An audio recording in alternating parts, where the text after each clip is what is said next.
Halloween is coming. Halloween is coming, and about 30% of the American public are criminally insane. In my opinion, about 30% of the American public are criminally insane. And they're insane because they're lonely. They're chronically and miserably lonely. The information society does not provide them with companionship and information necessary to live a good and healthy life. And why it is so serious, why it is so important, because according to the theory of retribution,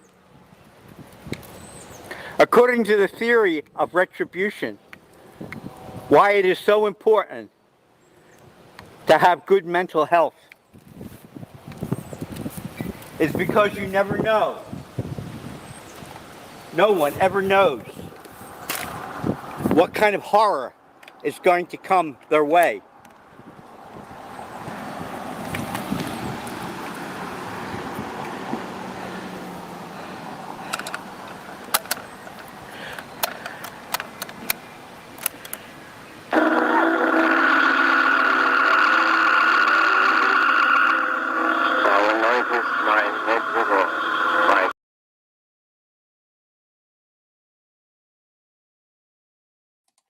All right. I was worried about copyright. That's why I cut it off in the end. Gio Schizo posted, hello, this is episode 23.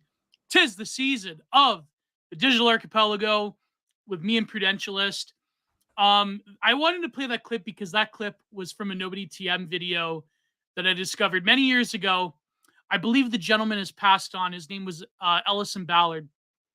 And he used to have the YouTube channel is still up actually.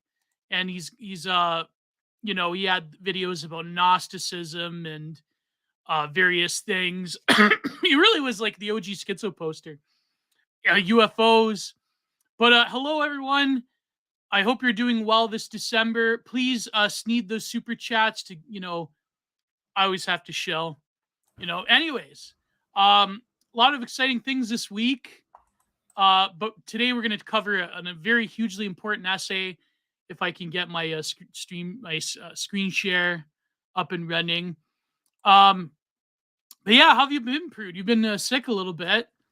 And yeah, I've been a little under the weather, although I've medicated myself, and we're going to power through today and yesterday with semi-agog. So things are going all right. I think I'm finally through the worst of it, but nice. 'Tis the season to get sick, I guess. And how was your stream with Semi-Agog? You talked about Poland and...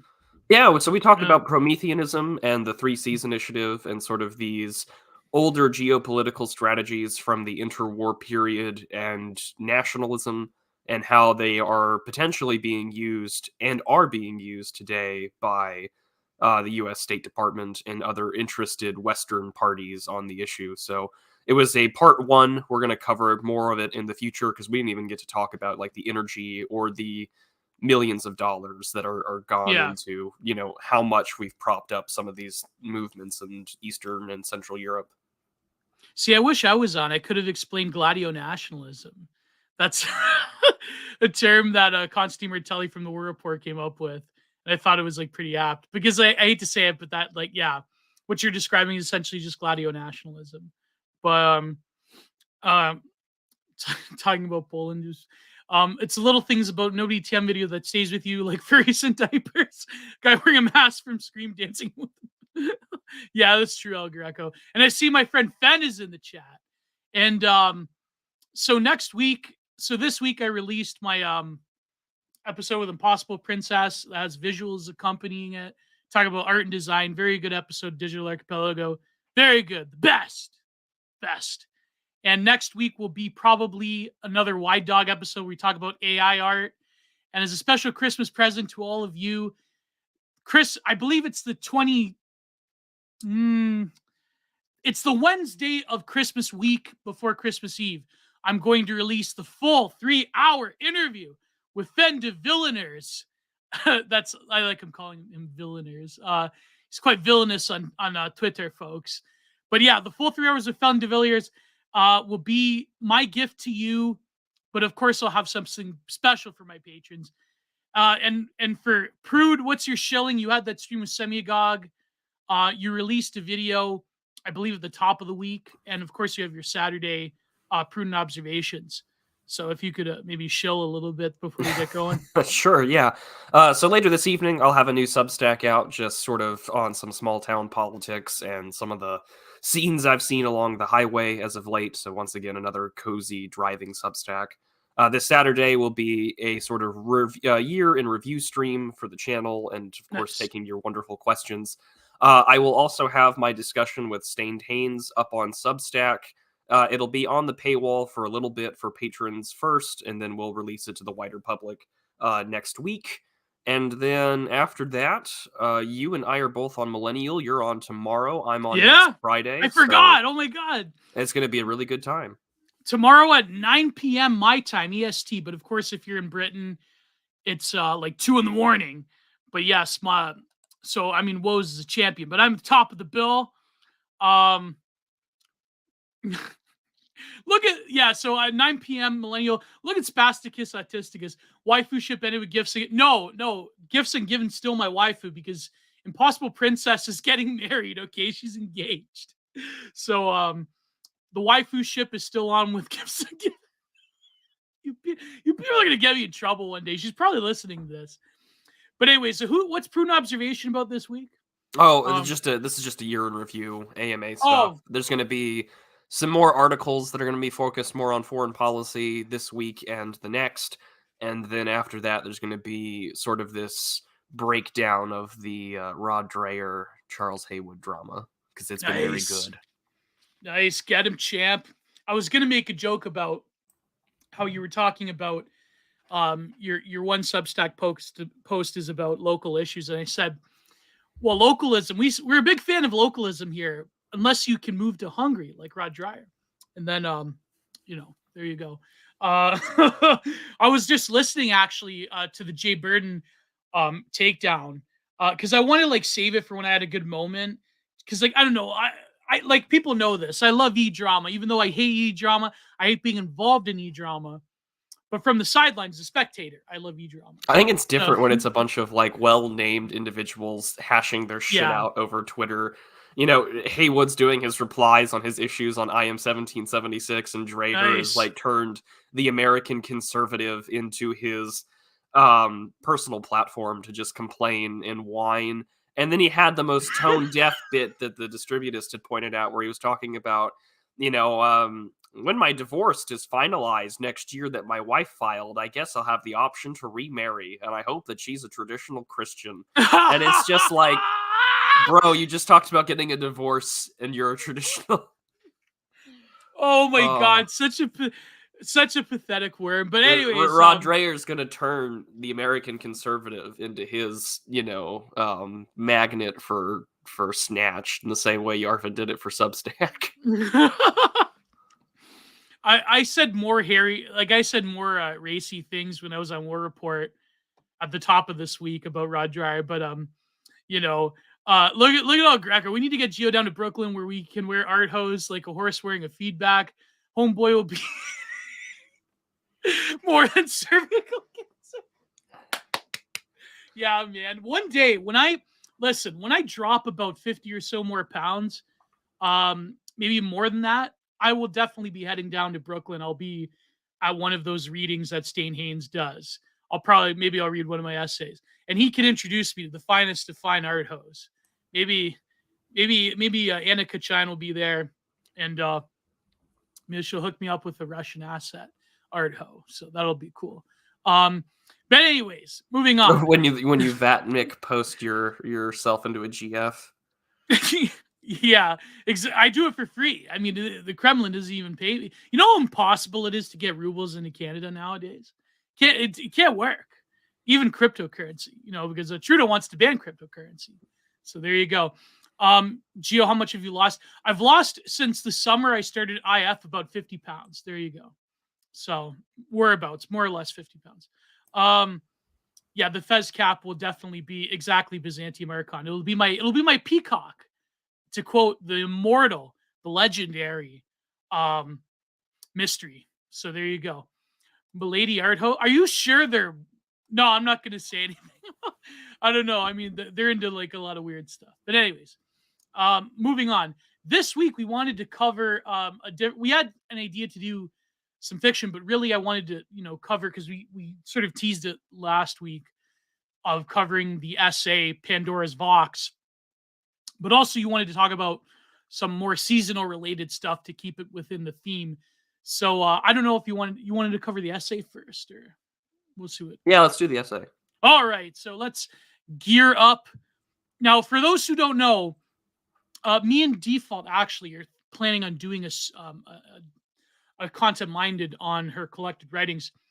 But for those who don't know, this essay was very influential back in 1994, but it's since been lived on by, her name was Humdog. She went for a number of different names, but she was like one of these first Internet Explorer people, not Internet Explorer, like she was one of the first like pioneers of being like terminally online.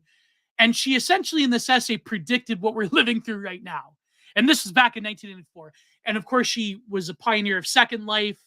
And she, unfortunately, in 2008, she more or less sunsetted after a number of personal sort of events happening in her life. And she really was, I think, a victim of like being one of the first people to be terminally online and to warn people of the nature of being terminally online. And really, it's sort of like one of the great tech journalists, Peter Ludlow, who knew her personally, said that it's kind of like Marie Curie getting radiation poisoning. It's like when you're the first to discover and warn people about something, you are also the first affected by it. So press F in the chat for Humdog. Thank you, Spasticus and Fishy. Fulfilling terminally online. Yes, exactly, Oof. Akira. Yeah, exactly. So let's move on. Let's see screen share. Hopefully this works. Well, it was funny because last week you had made a brief reference to, I think, the gory and slave bit. Oh, and, yeah. Humdog had written several other essays and works, and one of them is literally about the confessions of a gory and slave. So I feel like this is the forerunner to Default Friend and her work. Exactly. 100%. I'm going to have to share the full screen. Just can you see the essay? Yes. There you go. Okay. So again, 1984 by Humdog. So this became very influential. This was like, she talks about Baudrillard here, but we'll go through it line by line. It's a short essay. It's not like reading, all of Xenosystems like we did, but here we go. So by Humdog, 1984. And so she became like, also, she had a number of A-logs that would like flame war her, because she would, every time she would enter one of these, like, what do they call them? Like, she was on that, I think you could still like go on to it. It was called The Well, which is one of like the first network of different forum chat rooms based on topics. And I believe The Well is still around. You have to pay for it, but it's essentially just old boomers who are on there now that like you're trying to relive the days of the early internet. So I'm curious, maybe I should subscribe to The Well. But she was on all these like Usenet forums and Well forums and mud chats. And every time after this essay was published, it's like she would just get flame warred all the time, because people were like critiquing her on this, because it was sort of like all those like early terminally online people, they're like just desperate to cling on to the hope that she was wrong, but in fact she's right. So we'll go through it. Okay. By Humdog. When I went into cyberspace, I went into it thinking it was a place like any other place, and it would be a human interaction that like any other human interaction. I was wrong when I thought that. I was terribly mistaken.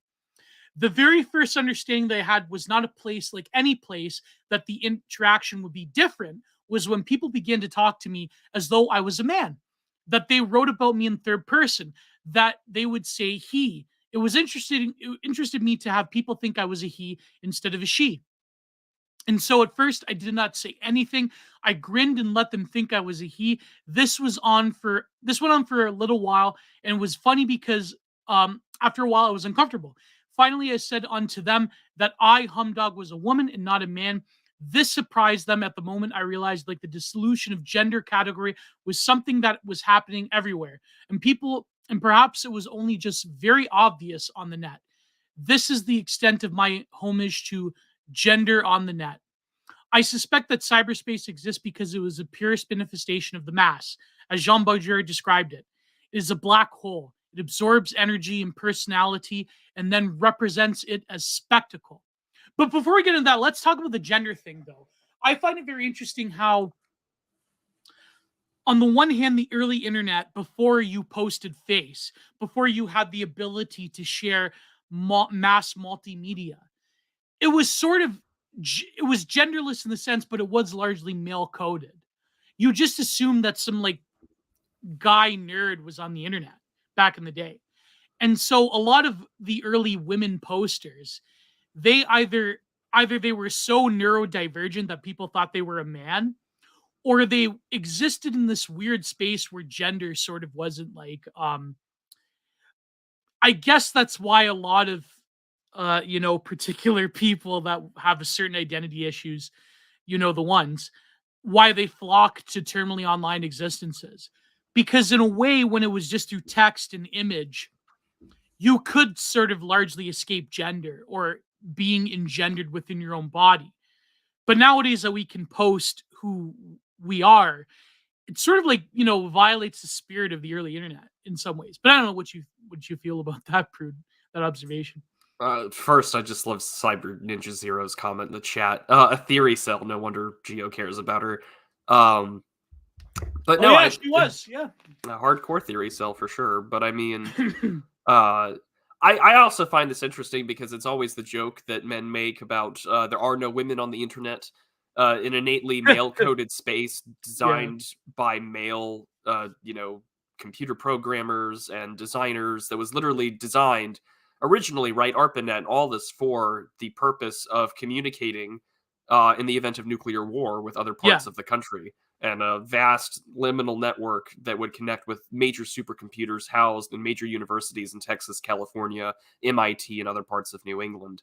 And so literally the most male created thing possible, a way to talk after nuclear war brought on by, dare I say, to pull a little feminists out here, all these large phallic shaped missiles provide the end of the world, but these men have created a way to keep communicating afterwards. And it's funny that after the Thanatoic event that the phallus also brings death as well as life, that we still communicate with each other in our bunkers. But I mean, these giant, building-sized aspects for computers and whatnot. But anyways, I think most people will take for granted, it's even on Twitter, right? Like, if I don't know that person is specifically married, is a wife, or has children, then I just assume writ large that most of the greatest posters and Twitter anons and such are all male-coded. I mean, and I think you can tell that by how people present themselves. I mean, like the libs of TikTok is literally just showing a mirror and providing, in a very literal sense, a gossipy kind of way but again, it sort of requires you to share social media. I think by this time, very early on, because this is written in 1994, that, we just assume that if you can afford this stuff and you can be on the net and whatnot, although this is 1994, so it's a little more accessible. I would just assume that everyone's a guy, right? I mean, although in AOL chat rooms and things like that, you would always ask the bare bones question of ASL, age, sex, or location. And, people can lie, right? It's always fun to do that in some ways. But nowadays, right, gender has dissolved. I think that the internet, of course, hyper-terminally online communities, this little passage here doesn't address pornography, but I would imagine, of course, in a platform that was filled with role-playing and erotic images, that it would only lead to that kind of dissolution that God knows Reddit, Twitter, and every other platform can do even faster. Well, people were doing this on Second Life. She also writes about this in her works, Like it was like everything that we think is novel happened back in the in the days of like the early internet in the early 2000s to like the late 90s. So yeah, it's very interesting how even today we just assume like male coding. Like, but then I do think that there is like a physiognomy to the way you post and the way you type and like the phrases that you use, the media that you share. Like you could tell Libs of TikTok was a woman. But then again, like there's some like there was like this rumor going around that like Facebook was a woman, like an Asian tech woman.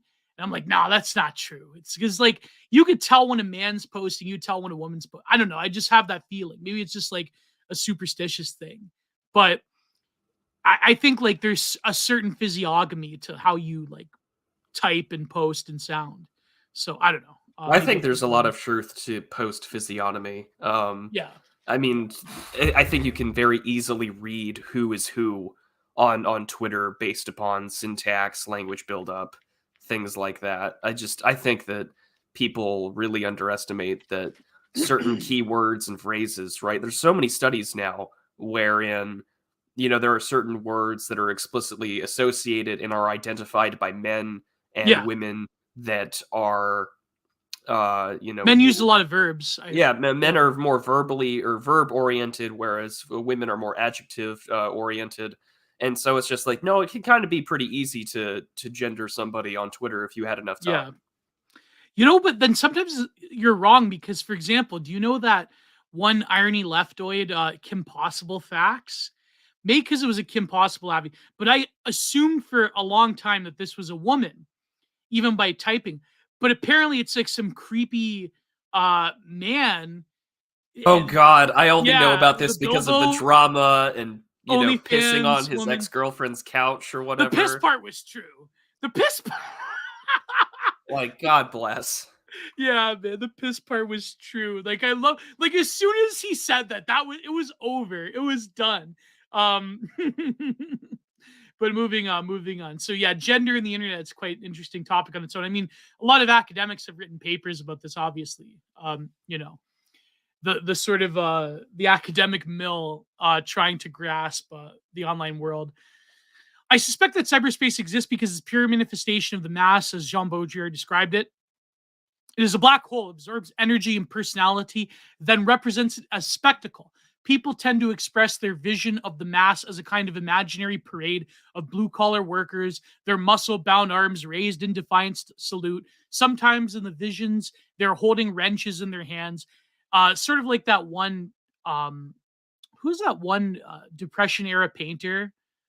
I'm trying to think that that engineer with like he's rolling up his sleeve with like the blueprints and he's got the grain behind him and stuff. I forget. Anyways, their muscle bound arms raised. This image has its origins in Marx and is romantic as a dozen long steamed red roses. The mass is more of one of those faceless dolls you find in nostalgic craft shops, limp, cute, and silent. When I say cute, I'm including its macabre and sinister aspects with my definition. Is fashionable to suggest that cyberspace is some kind of island of the blessed, where people are free to indulge and express their individuality. Some people write about cyberspace as though it were the 60s utopia. In reality, this is not true. Major online services like CompuServe, oh my God, this is so dated. CompuServe in America Online, regular guide and censor discourse, even some allegedly freewheeling, albeit politically correct boards like the Well Censors discourse. The difference is only a matter of the method and degree. What interests me about this, however, is that to the mass, the debate around freedom of expression exists only in terms of whether or not you can say fuck or look as sexually explicit in pictures. I have a quaint view that makes me think discussing the ability to rate, fuck, or worry about the ability to look at pictures of sexual acts constitutes the least of our problems surrounding freedom of expression. What's funny, actually, how this debate is like perennial. I mean, look at Twitter recently. Look at the absolute fatwa on journalists that happened recently. Oh man. Western society has a problem with appearance and reality. It keeps wanting to split them off from each other, making one more real than the other, invest one with more meaning than it does the other. There are two people who have something to say about this, Nietzsche and Baudrillard. I invoke their names in case someone thinks I made this up.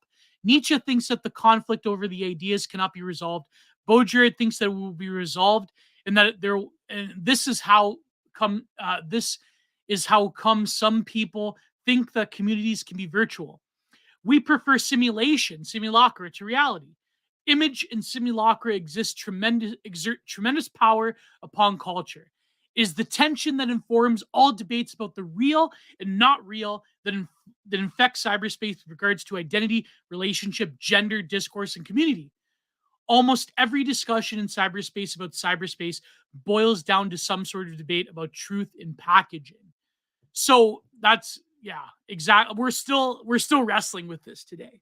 So yeah, we're just not selling 500 free minutes of AOL online. Man, with our imagine going packages. back to that. Or yelling for you to get off the phone because I want to tweet. Imagine. Get off the phone, Gio. I gotta post a banger. Yeah, they had the community lines. Oh my god, yeah. It's like I have this banger I have to put, or after like flame war, I have to go to war with someone on Twitter. It's like, can you get off the phone? Like I have to reply to Carlsbad. Cancel all your calls. Bap retweeted me. Like. It's like, okay, we're gonna be here all night. You can't call anybody. Doesn't matter if a family member died and they're calling you.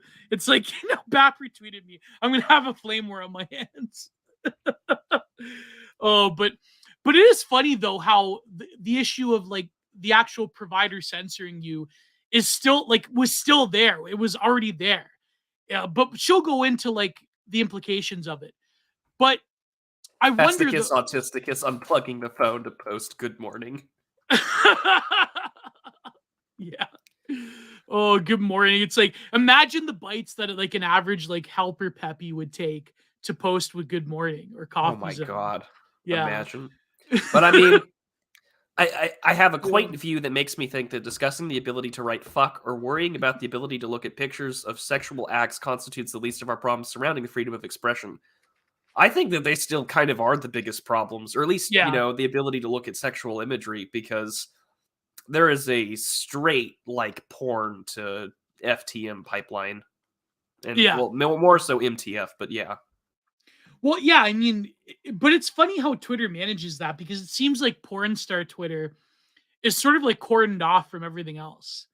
And you have to like actually go and look for it, unless you like subscribe to people that like post stuff, like post anime, hentai, whatever. It's funny because like me and Kat were actually at Twitter space yesterday, and like the issue of hentai came up. Like, what's worse if you're dating a guy that's into hentai or dating a guy that's into like being a porn addict? It's like, and then Catherine, she's actually, I don't know if I should rat on her, but it was in a public Twitter space. She's like, actually, like if you're, it's like it would be less creepy to have a guy that's into like anime and hentai than like actual porn, and it's like for a variety of reasons. And it's like that's a very minority opinion among women. You know what I mean? Like women are very repellent to that sort of. Anyways, where am I going with this? It is funny, the dichotomy though. It's like, and I said something. I said that, well, actually, in some ways, it's worse if your BF is like a porn addict, because there's an approximation of like a real woman there that he's lusting over, right? But as we know, an anime girl, a waifu, is the platonic form of woman. So the idea is there, but it's not like the same ideal as like, if I don't know, I have to go to my phone to look at the chat. They're probably shredding me right now. Well, waifu for lifeu, exactly. Well, good lord.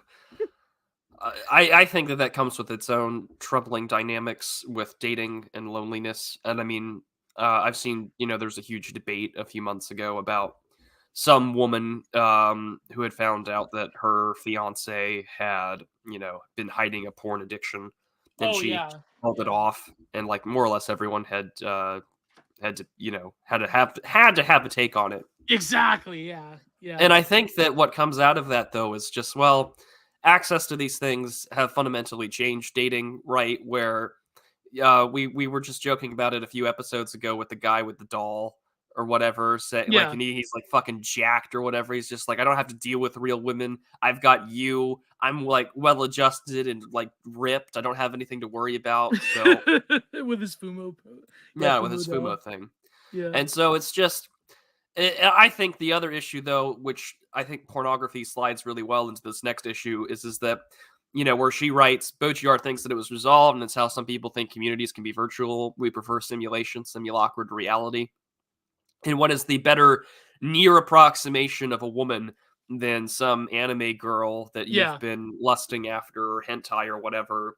But she's better than a woman, though. Well, she's better than a woman because she's not a real woman. Like 3D women, I hate to say it, 3D women are really taking L's.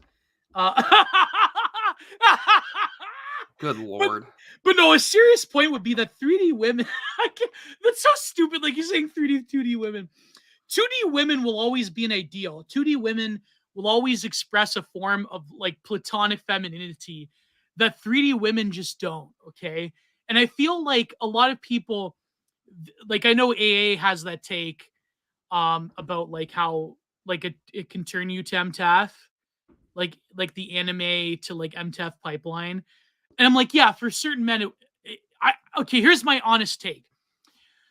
Certain men can be poisoned by internet politics and anime and so forth, and they can exist within that ideal. But I feel like the difference is when right-wing people view anime, they know that that's an ideal and it doesn't fundamentally affect their identity to the point of like feminization. It's more of like they respect a sort of higher pursuit of what, a sort of Sophia-like figure is within the anime girl. But I feel like a lot of people on the political left who have that certain identity issue, they identify with the anime girl, as like, I am this, this is my true self. If that makes sense. I feel like it can be dangerous, but at the same time, I feel like, there is just like more of a aristocratic anime watcher that can sort of like guide, can sort of weave through those identity issues and recognize that, of course, a real woman's never going to compete with this, ideal of what femininity is. But it's just an ideal. It's like, it's the same thing with erotic literature. It's the same thing with every type of muse, type of womanly figure, like, a Beatrice to Dante. Like it's, I don't think like women should freak out because, your guy watches, K-On or whatever. Well, maybe they should freak out if they're watching K-On, but, like it's, they shouldn't freak. If you're a woman, you shouldn't freak out because your boyfriend thinks, Asuka is best girl. Asuka will always be best girl but that being said, like that doesn't mean that real women don't have their charms. I'm digging a hole, Prude. Save me here. I'm going to let you keep going on this anime girl apologetics here because it's good to have it on the record. But if this was me a few years ago, I would never say this. I'd be like, anime is, degenerate, but I've turned around. I think anime is sort of like a Beatrice muse. But yeah, sorry, go ahead, Pre. Go ahead. Yeah. Well, the opposite side of that coin, though, for the Flatlander woman in this instance, is that with two-dimensional drawings and any sort of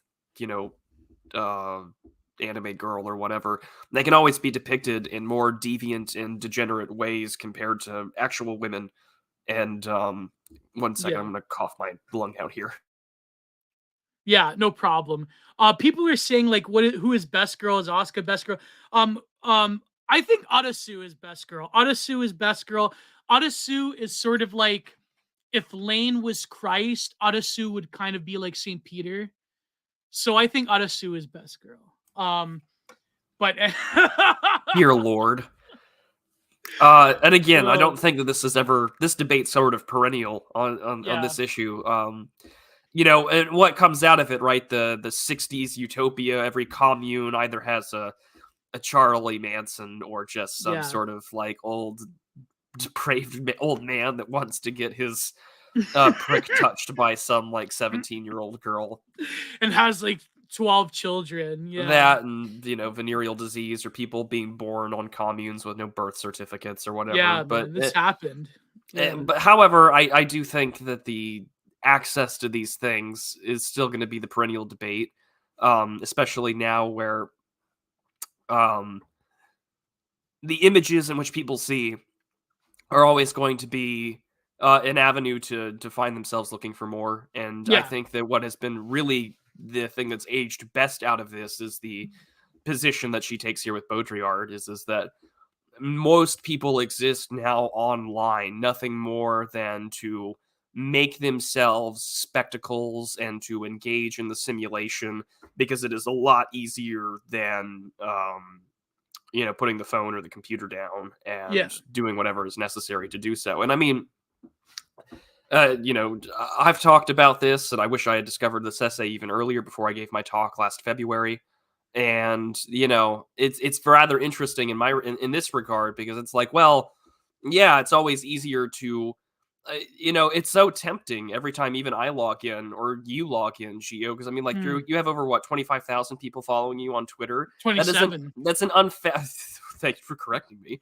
It's an unfathomable number to comprehend that more people on this earth know you as the wholesome Chungus painter man rather than the actual Gio Panischetti that lives in Canada and has hopes and dreams and life and aspirations. Well, I like to think both of them are integral to each other. Like, I I think that's the ultimate temptation, though, is to get off the balancing, you know, stop being the trapeze artist and say fuck the balance and become one or the other. Exactly. And so, for instance, like, I don't know how, you know, to me, it's an interesting challenge because I think I've seen quite a few people in my short time as just this weird amphibious person on the internet who sort of throw themselves into the abyss of the simulation rather than keep themselves well adjusted and well balanced. And I mean, how many times have we seen drama play out over those kind of things where it's like, you know, the whole Achilles thing earlier this year. Yeah. Like that. Well, there you go. Like, that's a good example. Like, it's I think that one will inevitably bleed into the other, but you do have to make a sort of choice. I mean, I think it really depends on what you're doing on the internet. And so being terminally online is sort of like, for me, it's like, that's who I am. That's how I make money. That's how I, you know, by the way, see those super chats. I noticed when I talk about anime and you wanted me to do the voice, people sneed those super chats. But it really depends on like what you value in it. But I think that if you're just like an addict and like you're not like particularly like it's harming you, then yeah, you should probably step away and you should probably, you know, try to cement relationships on, you know, in your personal life. Like, I know, like, you know, me and my friend in real life, we make this joke about like, you know, we meet people we grew up with, like that we went to high school with. It's like, okay, what do you do? It's like, oh, well, I work at a bank and like, I'm just, you know, I'm married and I'm going to have a kid. It's like, what do you do, Gio? I go, oh, well, you know, I'm admired and loved by thousands of internet racists with anime profile pictures. And it's like, wow, that's what you do? I go, yeah, you know, we have a podcast. We talk about goon caves and have you ever heard of Bronze Age pervert? You know, Bronze Age pervert? It's like, I know we make that joke a lot, but it's like, it's sort of like, you know, it is something to be said about life on the internet, that it really does sort of, it can isolate you, but at the same time, when I'm like interacting with people in my daily life, I don't feel that isolation. I feel that, you know, I'm having a discussion with people that I've never met in real life, but that, you know, some people I've talked to for years now. And it's like, it's just normal, you know, it's like, maybe that's more of an indictment about me. But that being said, it's like, I feel like being a poster and making content is something different than like being terminally online. I mean, yes, you were terminally online. Maybe it's just to cope. But anyways, I don't know. Yeah. But Are you there, Prude? Yeah, I'm here. Okay, yeah, sorry. No, but this issue, like this paragraph, and I know, like, because this is why this essay was so influential. Like every paragraph, there's something to talk about. But when it comes to like, I want to see how she reconciles like the Nietzschean aspect of it with Baudrillard, because Baudrillard is saying that it's a human instinct almost to prefer a simulation in the absence of reality. I think that's why people find, like you were just saying with Achilles, like e-relationships. I mean, the approximation or the simulation of something at the end of the day, if you're desperate enough, will be good enough from the real thing. That's the thing about what we talked about a few weeks ago with the sort of the girl next door phenomena with Yeah. OnlyFans is Yeah. that, well, you can always get lost in thinking about being with the girl next door, but nowadays the girl next door probably has an OnlyFans, and if you pay her enough money, you can see those fantasies play out in real time, and so Yeah. people dive into the simulation more and more.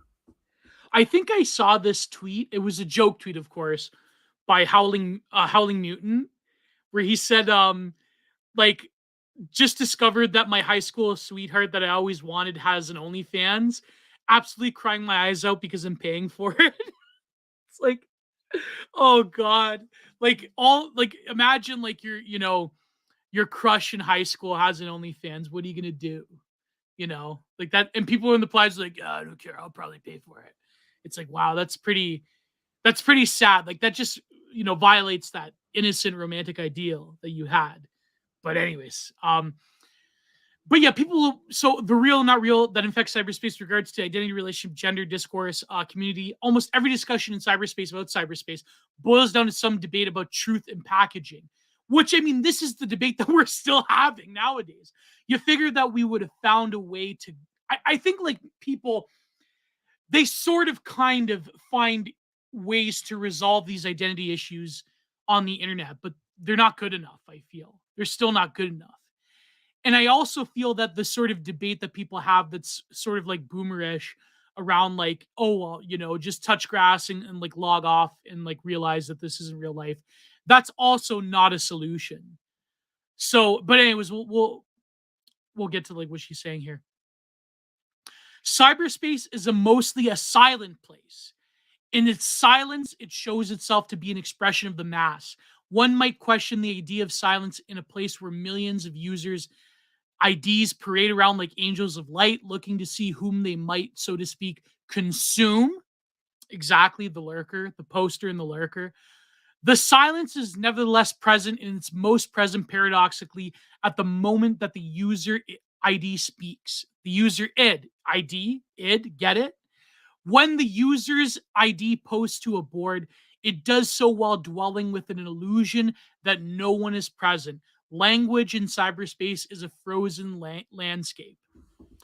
But I don't know, Twitter's not like that, though. I was about to say, I don't think that it's frozen or silent at all. Maybe in 1994, but in 2022, I just think about the fact, and I've described Twitter or the online as a void where everyone is screaming, and it is constantly over 120 decibels in this void that you're present in, and you're also screaming because you want to be heard, and you're just lucky if a few couple hundred people might hear you, and you're even more lucky that your voice is strong enough and loud enough and succinct enough to get maybe a couple thousand.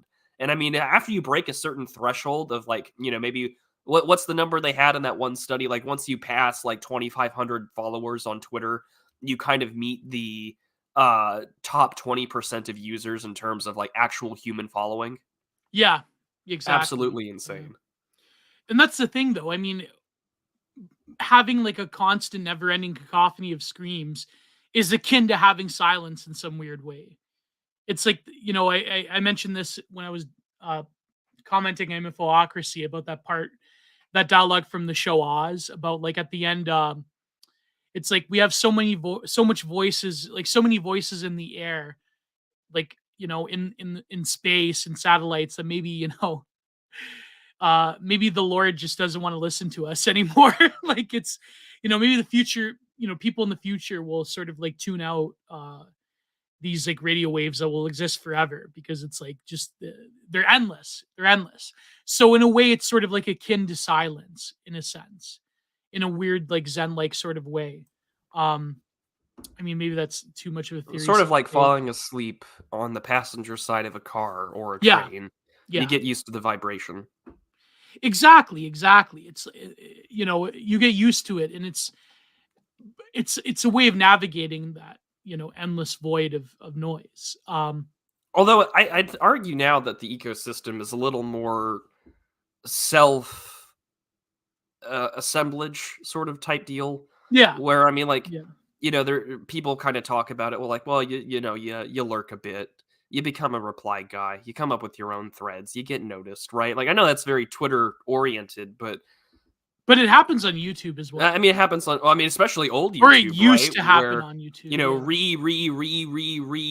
reply video to XYZ, because you can't let shit die, or the idea that you could create the ultimate expose and own this person with your own Yeah, logical evaluation of their claim. And I mean, maybe back in the new atheist days of YouTube, it was definitely more like that. But oh yeah, I yeah, think the real hum, or the real thing that doesn't make it silent, is that we're ever present of the fact that there is some kind of algorithmic factor that we're aware of, but we're unbeknownst to how much of an effect it has. yeah, Like with YouTube, like, you kind of quickly figure it out when you get demonetized or something, or a video doesn't do as well, or when YouTube changes its fucking god awful like user page to where now Hmm. we have live, now we have your videos, then there's these shorts, then there's your playlist, then there's your community. I just want people to see my shit, for God's sakes. I want to rearrange the whole. But that's just me complaining. I just think Yeah, that the algorithm as we know it nowadays, I think, is this voice, a siren call in which all have to obey and play by, and hopefully don't lose themselves to not wanting to sell out to it. yeah, exactly. And I remember when like YouTube changed the star system. I'm that old. Like they went to like thumbs up and thumbs down. Now it's only thumbs up, but like um, yeah, it's. I remember there was a time where YouTube would change its like interface and people were freaking out, and it's like, but nowadays, it's a given. But they do like they're like I think YouTube, of course, they're losing their original like flavor. They're sort of like, let's do shorts, let's kind of like be TikTok, and it's like, no. I, anyways, I've seen many people, and this is where she was getting a lot of heat back in the day, apparently, from people who were there that like commented on it when she passed away. I've seen many people spill their guts online. I did so myself until at last I began to see that I had not commodified myself. Commodification means that you turn something into a product which has a money value. In the 19th century, commodities were made in factories where Karl Marx called the means of production. Capitalists were people who owned the means of production, and the commodities were made by workers who mostly exploited. I created my interior thoughts as a means of production for the corporation that owns the board that owned the board I was posting on. And the commodity was being sold to other commodity/consumer entities as entertainment. That means that I sold my soul like a tennis shoe, and I derived no profit from the sale of my soul.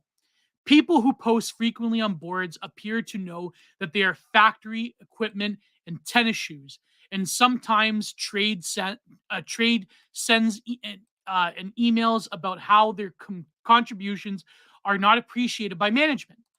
As if it were not enough, all of my words were made immortal by means of tape backups. Furthermore, I was paying $2 an hour for the privilege of commodifying and exposing myself. And worse still, I was subjecting myself to the possibility of scrutiny by such friendly folks as the FBI.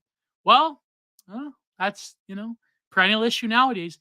They can and have downloaded pretty much whatever they damn well please. The rhetoric in cyberspace is liberation speak. Again, like the typical Californian ideology type stuff that I think, like, in some weird ways, Elon Musk embodies as well nowadays, although in a more positive direction. The reality is that cyberspace is an increasingly efficient tool of surveillance in which people have a voluntary relationship. So again, this is in 1994. Okay. And we're talking, this was like, in internet time, it was aeons before Facebook, so Proponents of so-called cyber communities rarely emphasize the economic, business-minded nature of their community. Many cyber communities are businesses that rely upon the commodification of human interaction. They market their businesses by appeals to hysterical identification and fetishism, no more or less than corporations that bought up $200 athletic shoes. Proponents of cyber communities do not often mention that these conferencing systems are rarely culturally or ethnically diverse. Although they are quick to embrace the idea of culture and ethnic diversity, they rarely address the white bread demographics of cyberspace, except within the demographics conflicts with upward mobility concerns of white middle-class females, awfuls, under the rubrics of orthodox academic feminism. Whoa, whoa, whoa, slay, queen, slay. Slay those awfuls. Not bad for a woman named Carmen Hermosillo. Yeah. It's but it's true though. I mean, like it's we're still dealing with these issues nowadays. It's just that I feel that as people are aware of them, they're just cynically acclimatized to it. Like there was this moment I remember, this must have been back in like the Ron Paul days, where I was like listening to Alex Jones, and it's like, you gotta be aware that they're spying on you. And it's like they're like, talking about, oh well, the government's collecting your data through Facebook. And I remember thinking about like every single week we talk about this issue, right? We talk about how our information is being bought and sold by corporations and by governments. But number one, what are you going to do about it? And number two, people are aware of this, but they persist in posting. And so I feel that when people say cynically that like, privacy is a thing of the past, a lot of people are like, yeah, it's true. And it's sort of like, what are we going to do about it? These are foregone conclusions about life on the internet, that, your identity is largely being monitored, that people can dox you, that corporations can buy and sell your information, that, governments, if they truly did want to find you the way they did with people that went to, how shall I say, certain IRL rallies, in the 2010s, that if they want you, they'll get you. And people are just fine with it. It's not that they're fine with it. There's a moral indignation with it. But I feel that people are largely, through that powerlessness, they've just accepted it. And those sort of like libertarian, like 2000s, like Alex Jones, like Ron Paul type of concerns, that's just like, that's just content. That's just ephemera. That's like to get mad about it. But really, we've largely accepted it as a society and as a people. I don't know what you feel about that, but like that's. Well, I feel as if we've definitely gotten comfortable or just accept it as a, well, if it's free, that means you're the product. And I think people are more than willing to take that bargain any day of the week. I mean, anyone who has a social media platform, not just Twitter, but I mean, Facebook, Instagram, TikTok, Snapchat, the rest of them, Lord knows that data is being bought, sold by third-party companies and things like that. I mean, the new iPhone commercials that I've been seeing lately it's situated in like an auction house where it's like this woman's data, where she likes to shop, where she's been, her pictures, her geo data from her photos. And the iPhone is just like, yeah, with this new little privacy feature, bop, it's all gone. And all that stuff doesn't have to be worried about. So, I mean, I think it also has to come with gamification as well. It's a game to own somebody. It feels good to ratio Rod Dreher on Twitter, which that does feel good. God, that feels good. And I think you and I both did it earlier this week. Yeah. Absolute delight, very tasty. But I said in the like cruel reality we live in, where enemies control the means of livelihood, of discourse, of culture, who is going to like actually like, because if you're on the right, it's like you have to think about survival. Now listen, I don't want to say anything because of course of YouTube about like what's going to happen in 24.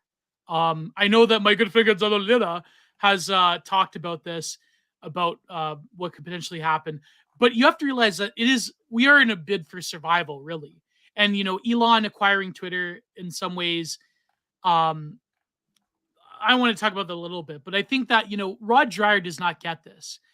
And I said, like, when it comes down to it, who do you want on your side when things get really bad?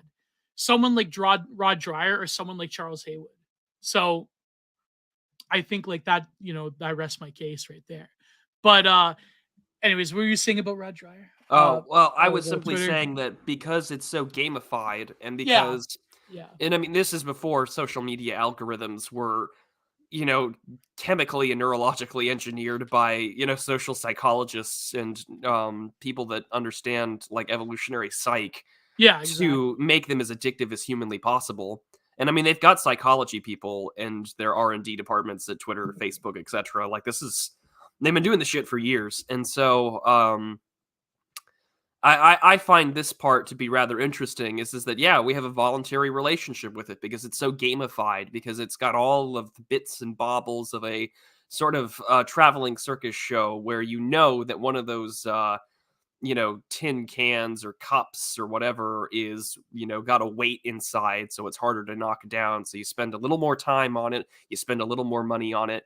And so nowadays, it's not me paying $2 an hour to be on this platform. It's me paying, more or less my entire personal life and history and geodata and my, where my IP address is and things like that are now being sold to not only just the surveillance state, but if someone really wanted to fuck with it, they probably could find out where I am. I Yeah. mean, I have a burner phone for my Twitter and my YouTube channel and everything like that. But I mean, still, I'm well aware of the fact Really? Hey, that, you're that paranoid?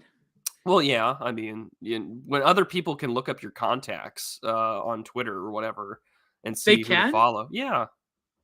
Oh, you mean like the people that you follow on Twitter, though? Yeah, like, so if someone I knew IRL, right, joins Twitter and Right. says, "Well, like, sync your contacts with Twitter or whatever, because it has your phone number." Oh, that's right. Yes. Yeah, Yeah. so I just use a burner number. I'm lucky that that Twitter is not you like okay, the Leafs that are on Twitter are like terrible, most of them. But I noticed that like there's not a lot of people that I know in real life that are like on Well, Twitter. I know a lot of shitlibs IRL, so it's probably Okay, there you go. I know way too many university shitlibs, unfortunately. But the thing I find even more, and I also think that the point that a lot of people make about the California mindset mentality having, it's seen all over the place in politics and in the tech world. I think about how, at the end of the day, right, Yarvin is looking at, politics as like a systems engineer in Silicon Valley, as he would look at this as any other sort of programming problem, Yeah. right? So like Yeah. retire all government employees and go from there. Whereas, that sort of viewpoint isn't going to be found, for instance, on the other side of the coast, and it's not going to be found in flyover country. And so Hmm. all of these social media platforms and all these big names and these new quote unquote robber barons of industry that we now have in 2022, they're all from this like tiny 3 or 4 zip codes in America that more or less sort of determine how the rest of the world publicly engages Yeah. in online discourse. And in doing so, the real Americanization or the Californication of the world has been very prosperous in that effort since then.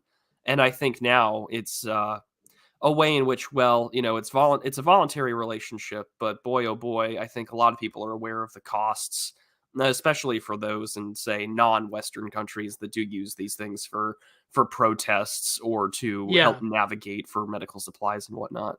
But all that was kind of a psyop, though. Like, I mean, like the color revolutions were like, Oh, oh, yeah, like yeah, but I mean, yeah, but I yeah. but But I know what but what what's theoretically, yeah, what I mean though is like also, it's kind of cool that some Syrian guy can like upload his like GoPro footage onto Twitter and we can see yeah, like, yeah. who's he fighting for now? Is he fighting the American-backed Kurds, or is he fighting the Turks that are trying to Or kill is he some, fighting Wagner?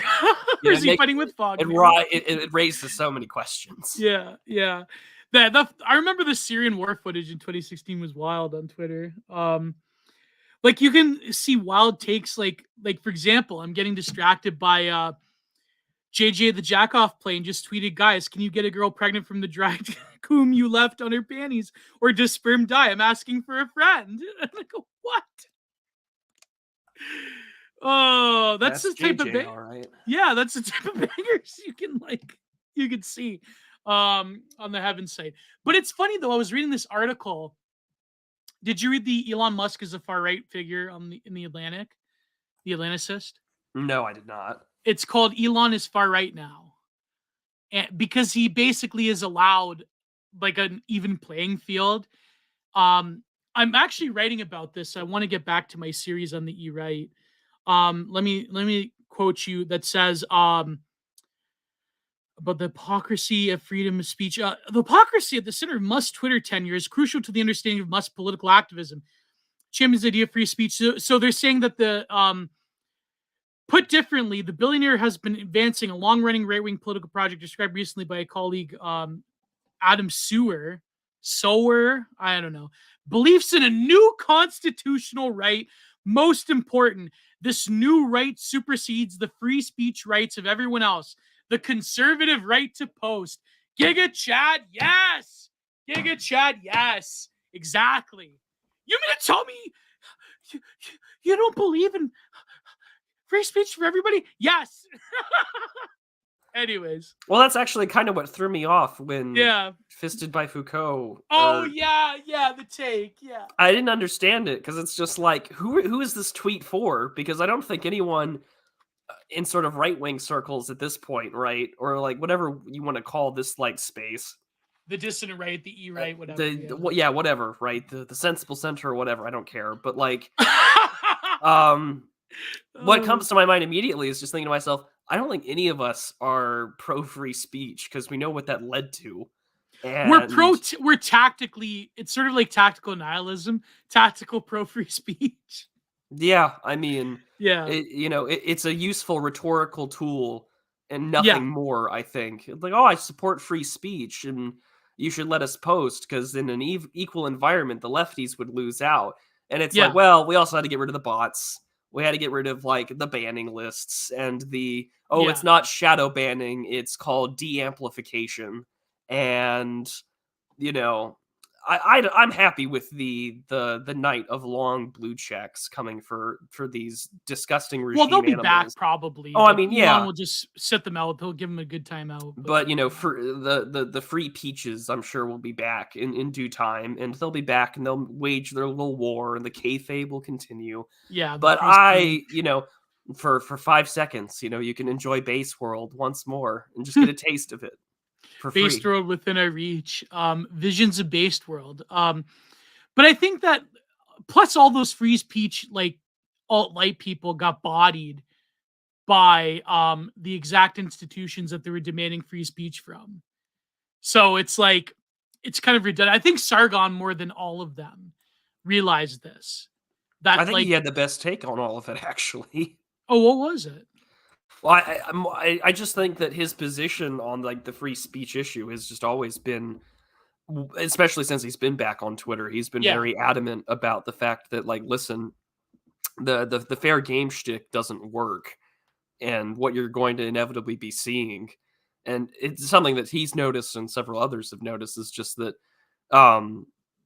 like, look, they're getting a taste of what we've had to endure for years, and as great as that feels, like, this will probably invite escalation. Like I'd imagine that when punished Keith Olbermann comes onto Twitter with an eye patch over his PFP, I mean he'll get his real account back in like 6 or so days. Let's not kid ourselves here. But how fast do you think he's going to be summoned before Congress on this question? I'd imagine it'd be pretty damn quick, even in a lame duck session. Oh, they're gonna do like a reverse Twitter hearing that Trump wanted to do. Yeah, or he did. Interesting. But then like the thing though is I think like the fact that the anti-Fanuc accounts got hit hard, like I think like that would be the best victory, is that you do enforce an even playing field when it comes to doxing, which means that we can't exactly go around doxing people, but that's perfectly fine with me. That's fine. Yeah, I don't really care. I have no desire to dox Keith Olbermann's IRL location in the same way that like I don't want everyone got upset over the Elon jet thing, which was also really interesting because that Elon Jet account was suspended, but could still appear Yeah. on Twitter Spaces. That was really odd, Yeah, but very interesting. very interesting. But I find it to be a particularly interesting fact that I don't. I mean, he's got kids. And so do some of these journos.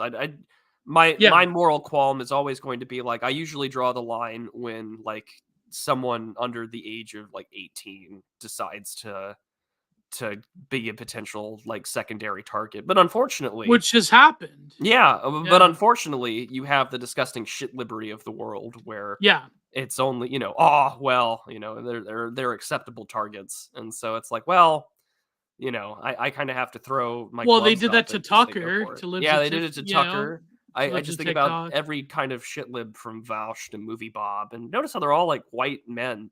Well, yeah, you know, when Dugina was assassinated, I mean, yeah. that's, that's acceptable. Like, it's there. Well, I want to get into it because there's some people within the I call them the Gladio, right? Who are also celebrating, but it is, these people, like, there was a pretty big one that I'm not going to name, but you've probably seen the screen caps. I think it's on my Telegram as well. Um, a pretty big doxer account that actually, ruined the lives of people that I know personally. Um, got yeeted from Twitter and now is on Mastodon. So there you go. That's the consolation prize. It's their own Gab to go. No, I think Patrick Casey made a good point though, where he doesn't want Twitter to turn into a right-wing ghetto. I don't either. Right. Yeah. I mean, that's what Niccolo Saldo was saying as well, but it's true, but at the same time, I feel like, okay, journalists that have personally offended Elon, it's probably like, yeah, they'll probably come back. But if you're like going out there and doxing people, like that's your whole shtick, like all of these, like, doxer and tracker accounts, like I believe that they should be gone, like right off the bat. But that's a different issue. But I do get that point that you don't want Twitter to just be a larger version of, like, Gab or Telegram or I mean, what else do they got? What else do we got? Gab, Telegram. Is mine still around? I don't know. I forget. True Social. True Social. There you go. You don't want Twitter to become True Social. Yeah, you don't want it to become Parler either. Is Parler still around? Well, they didn't let Yi buy it, so I guess it's still a thing. Yeah, it's still, yeah. I love how like Trump.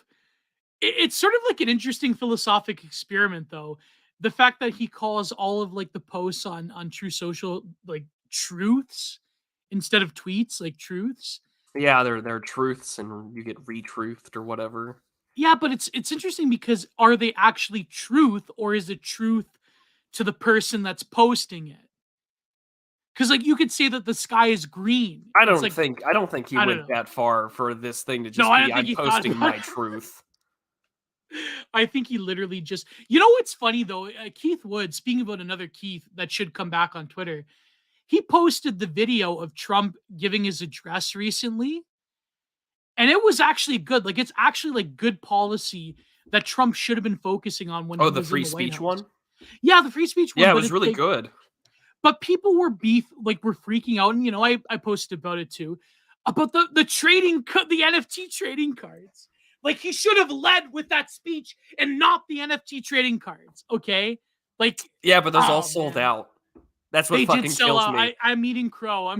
Yeah. They all sold out. Boomers figured out how to get ETH cards. But what do you think of the trading cards though? They were pretty. So it didn't go to his campaign, but someone had already like licensed it out or whatever. And so congratulations, they figure out how to make NFTs profitable in 2022 after they like went bust. Amazing. So I guess bravo, right? Like there are some hardcore dedicated boomers that really want their Trump NFT, that way they can tell their grandkids this Christmas, I got into crypto, son, like look at me, I got a Trump NFT. I don't know. But cool, I guess. I really wish he would have led with here's my policy, but yeah, really Trump needs to get his ass back on Twitter more than anything if he wants to start being a little more serious with his campaign. Exactly. I mean, but it is funny because now Trump has to have dinner with people now. like, because that was one of the perks of like certain NFT cards that like you have dinner with Trump, you get to play a round of golf at Mar-a-Lago, or what's his golf? Is it Mar-a-Lago? Well, I mean, he's got a golf course in Florida. I'd imagine it's on the resort. Yeah, yeah. Mar-a-Lago's his home that he invites people to. 45,000 of them at $99 each. Oh, shit! Nice. And it's sold out. Like, my God. I doubted Trump. I doubted him. I couldn't. 4,455,000. Whoa. Well done. Incredible. He still has it, man. He just has to be back on Twitter. Like, it's got to happen. Anyways, this is an interesting point here. The ideology of electronic community appears to contain three elements. First, the idea of the social. Second, eco-greenness. And lastly, the assumption that technology equals progress in a kind of 19th century sense. All of these ideas break down under analysis into a form of banality. Oh my God. Oh my, like, again, this is 1994 and it's the truth. Like, that's what people still peddle. Like, it's it's incredible.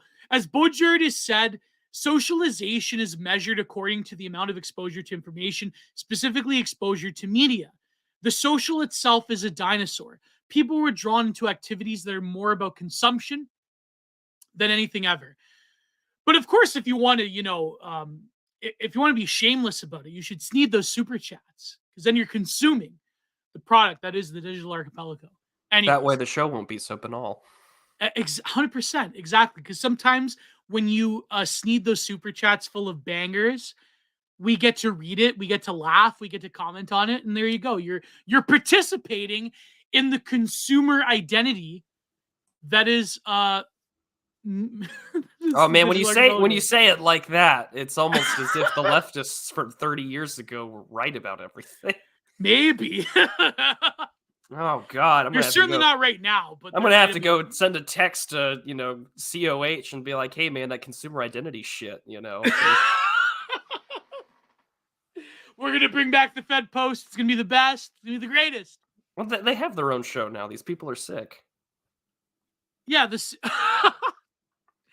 Oh, you mean COH and Slav do their show? Yeah, they have their own show. I don't think CRK's ever coming back. No. I mean, he's still on Twitter, but he still posts. I think he's a Muskie log now. But anyways, yeah. But yeah. So it is funny though. Cody Browning, the consumer identity of reading green texts and talking goon caves.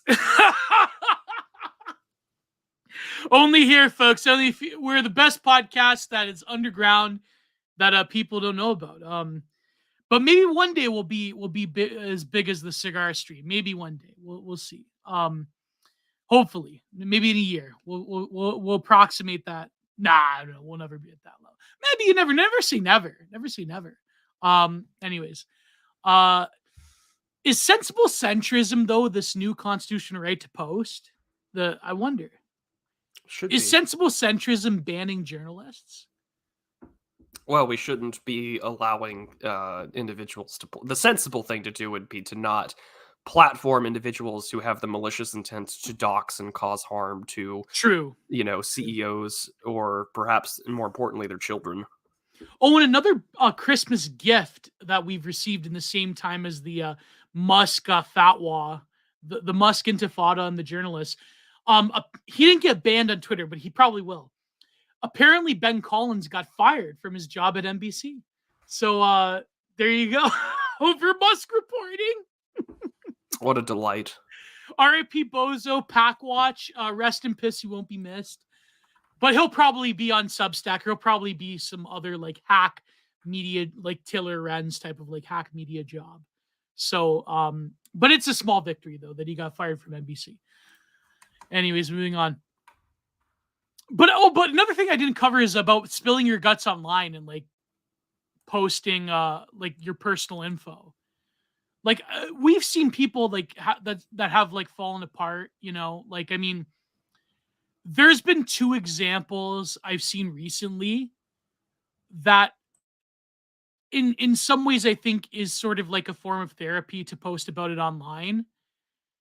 But then in the same sense, it's like, what are you doing sort of deal? Because you know that people are going to like viciously critique you, right? This one situation where there is like this Catholic woman, and I do really feel sorry. I'm not going to say names, of course. I do feel really bad for her. Apparently, her husband was abusive, and she has children, small children, and I think like from what I've seen, the replies have been largely positive, right? And that's a situation where it is good. But then there was this other one where I'm mutuals with this woman, another Catholic woman, who says that she's apparently she's also Canadian. And I'm not going to name names, but you probably know who, where she's having certain immigration issues here in Canada. And of course, like right off the bat, like the amount of like private quote tweeted, like private account quote tweets is like surreal, right? Like, you know what I mean, Prude? Apparently she's an Indian woman. So, oh, yeah. Yeah. Yeah. So you could, I even said, I'm like, what are you doing? What are you doing? Like, there's a lot of positive replies too, and I hope the issue gets solved, but it's like, those are two instances I feel where like if you're posting your private information, like, and I've done this too, like I've posted about my struggles and everything because I'm more of a public person, but I feel like that type of stuff, it's like I know like the benefit in the first case, I can understand the benefit you get from like people supporting you and people like telling you advice and sort of that type of thing, but I do feel like it does open you up to criticism that probably isn't good for you. And so I don't know, like again, like the same thing with the Achilles thing. It's like I don't certain things I feel like, and having been someone who has posted like personal struggles and having gotten advice and so forth, it does open you up to criticism though, and you should be aware of that. And I feel like if you are in a vulnerable situation, maybe posting like that type of stuff on the internet is not a good thing. I don't know, maybe I'm just like a stuffy old person. No, Like, I think that there's a lot to it because in an Yeah. environment, because again, Well, this, you posted about your own personal struggles, Prude, well, so yeah, there's- and but I try. I think that comes with its own. It comes with its own problems, for sure. Right. Yeah, exactly. Although I don't think I've ever had anyone like go out of my way to just be like, yeah, fuck what or whatever. I don't. The only time I think I've ever seen anyone I do wish anything, that you were at the bottom of the donor list. no, I haven't had anything like that except someone had said That's that good. you were made to die, and I was like, cool, thanks. But Oh, I saw that comment. I was just like, oh, sweet, thanks, bro. But I think that comes with a substantial risk Yes. that in a Yeah. self-commodifying environment where you engage and you try and let the curtain back a little bit, and this doesn't apply to just online. I think this also applies in like normal IRL Yeah. relationships. Yeah. Is that when you try and let the curtain back and you're like, well, that invites you to such an open an attack, or at the very least exposing people to the struggles that you go through. I mean, some people are like, well, social media shouldn't be your therapist or whatever. But Yes. Yeah. when more people hear you online than they do IRL, then that's like, this is like, for a lot of people, this is their only escape. And more people in America, according to some recent polling, are spending more and more time alone than anything else. And so they do turn to the web for their problems and for their issues. And I think that comes with the double-edged sword that you can find really good people, or you can find yourself going down the why don't we turn you into our own consumer project and, dare I say, indoctrinate you to go FTM or whatever and things like that, which I find to be terribly, that tends to be the case in mass. So like the good side of things, where people with similar struggles will message you and be like, oh, well, like here's some resources to help you out and things like that. Oftentimes really it is without community, you'll get destroyed. And you'll literally be mutilated and turned into somebody's pet project. Nothing makes me more disgusted than egg IRL on Reddit, because egg is the term that they use for people who they think are trans that don't know that they're trans yet, or that they haven't transitioned. I And didn't know so about they're this. always happy when some egg hatches, and that they're trying to convince them that Oh, they're actually there the you go. opposite sex, and Yeah. that they're actually someone who's actually attracted to the idea of being a woman, or the idea that they're really not just autogynephilic, but they're really a woman born into a man's body. And they go Yeah. out of their way to destroy every aspect of what made themselves who they are, because those people are lost and they're lonely, and they have to reinforce the idea of memes to tell themselves that yes, they are. Because when we live in simulation, well, by God, yes, you can be a woman, because no matter what you do IRL, Lord knows you won't be. Well, it's sort of like the blind leading the blind, because people who are like in that own situation themselves, The meeting blind leading people, the blind, and the one-eyed man is king. Well, in this case, yeah. it's the one person who didn't chop his cock off. Oh God. But no, but that's what I mean. Like when you're also vulnerable, it's like you're sort of like taking people within that sort of situation with you. It's sort of like you know that's why a lot of people who've been victims, they become victimizers. It's sort of like a, you know, it's like um I did it ready as a great point. There's a reason why confession was just between a priest and a confessor. Yeah, Yeah. absolutely. There was also this other case. Again, I'm not going to name names, and please don't go and find this because honestly, it's very tragic. There was this guy who had this tweet blew up because his wife um, ended up sunsetting, right? And then, like, the internet doing what it does, discovered that, like, you know, this guy had like very like again, not to be like a male feminist or whatever, but like this woman was like struggling with depression. They had kids and everything, and then like they discovered that he was like wild like misogyny posting against his wife, and so automatically all that sympathy just turned to rot. And it's like I don't know how to feel about this case when you're sort of like your life is imploded, but yet in a very dramatic fashion, it's like your sort of baggage and your sort of skeletons are all revealed for the public to see. Well, it's and You I think know, that it's again, it's like because he was essentially treating his wife like in a sex object, more or oh, less, jeez. like posting like about like posting nudes about her and like in these degrading.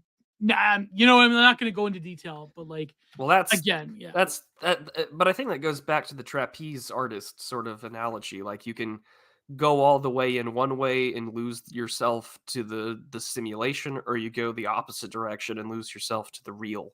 yeah, And it's a very fine line to walk. And I think that you do actually a really good job, I think, of maintaining that balance.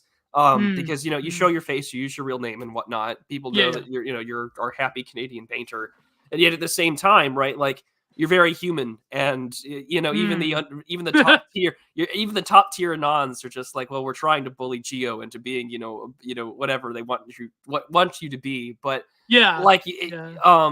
But that's there, not in my nature though to no, be but like there's a an beauty, but asshole. there's a beauty in the transparency that you hold, and Yeah, yeah, yeah. I think that helps a lot for other face, Face slurs lords, like yeah, face lords, right? face F slurs. Yeah, Yeah, face slurs like myself to kind of help balance it out, because it tends to be a challenge of trying to maintain. Well, I want to set myself off, be this example for people, because I think that I can offer advice or thoughts or yeah. ideas or whatever. Right? That's what people do. That's why they get started. That's why they post. That's why they make videos. But um, well, I for some reason I'm wanting to. I'll leave it at that before I start going on some personal tangent. But yeah. Oh yeah.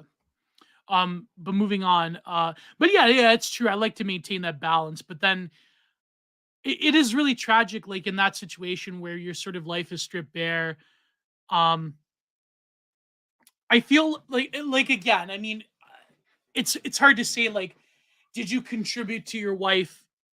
You know, sunsetting. I mean, well, it's very those situations are very difficult. Those are matters that should be held accountable to by legal and mental health and medical professionals, not people on Reddit and Twitter. Okay. Like that's the big tragedy of it is that like this, a lot of these things, like, people that post like just the most mundane stuff about their life. It's like, I can understand like if it's humorous or whatever, but like when you, are constantly like searching for pity on the internet, it's like that to me is a sign of a problem that needs to be addressed by people. And the tragedy is that a lot of people, like, you know, not to say like I'm like whatever, like I'm sage, whatever. But like there have been people that have DM'd me like asking like, what am I going to do with my life?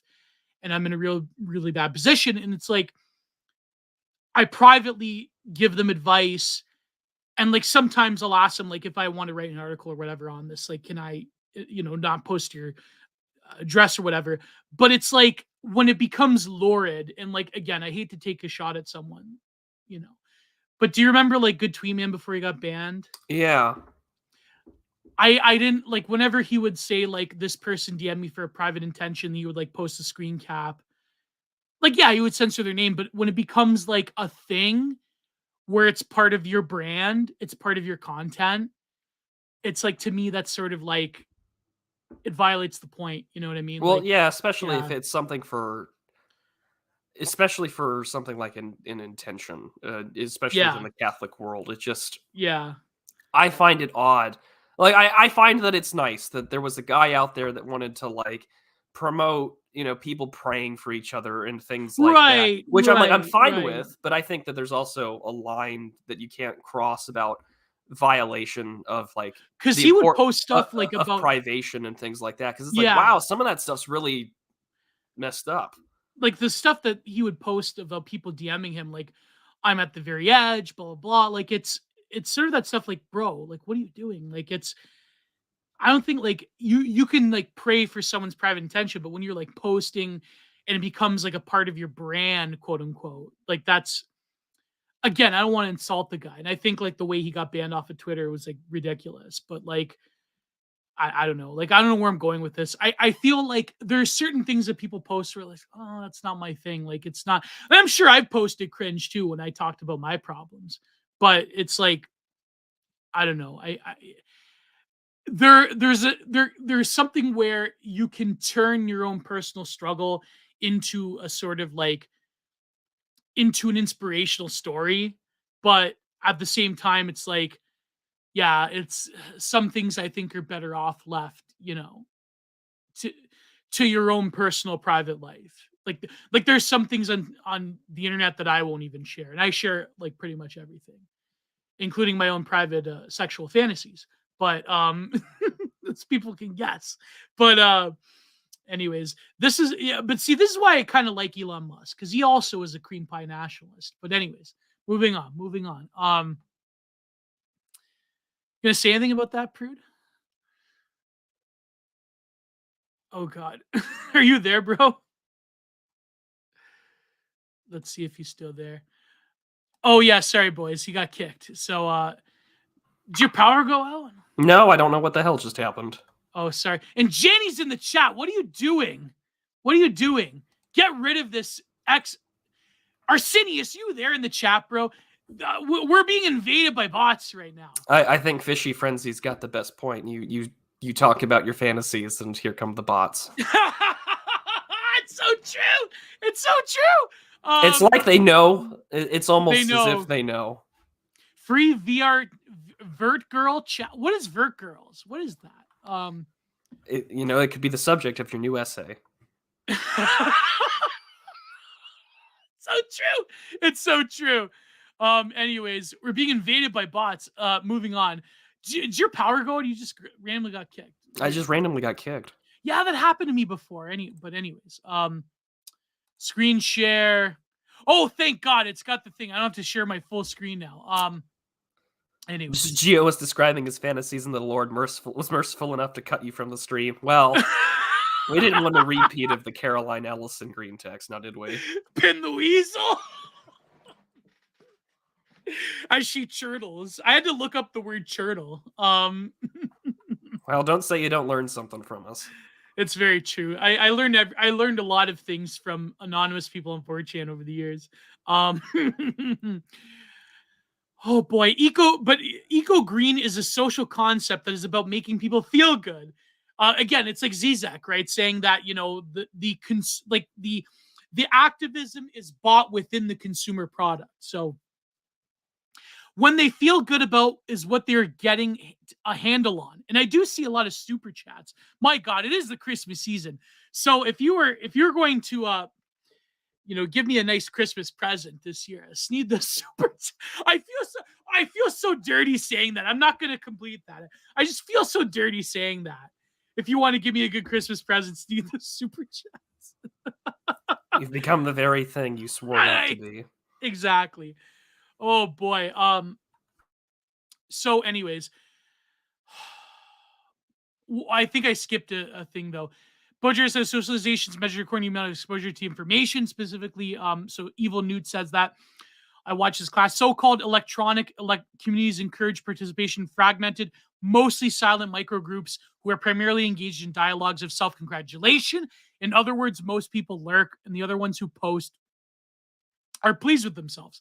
Yeah, exactly. I mean, everyone's got their own like little fanboys, you know.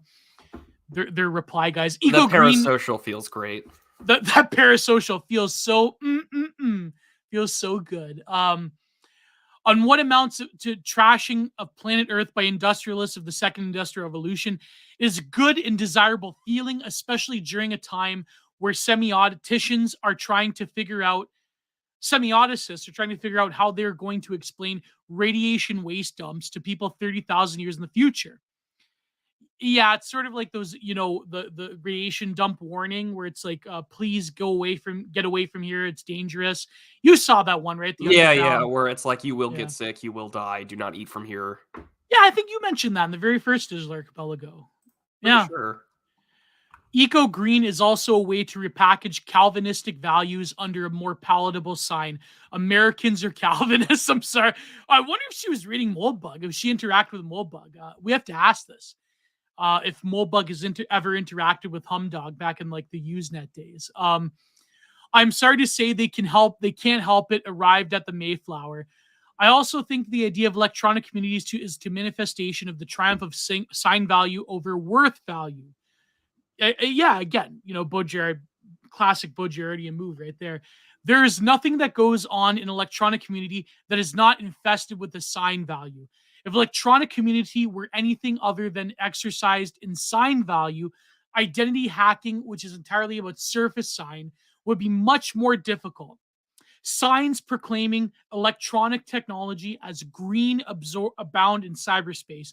The attitude of political correctness, the green computer, the paperless office, the illusion that identity in cyberspace can be manipulated to obscure gender, ethnicity, and other emblems of cultural diversity. The latter, of course, being both the most persistent and most ridiculous.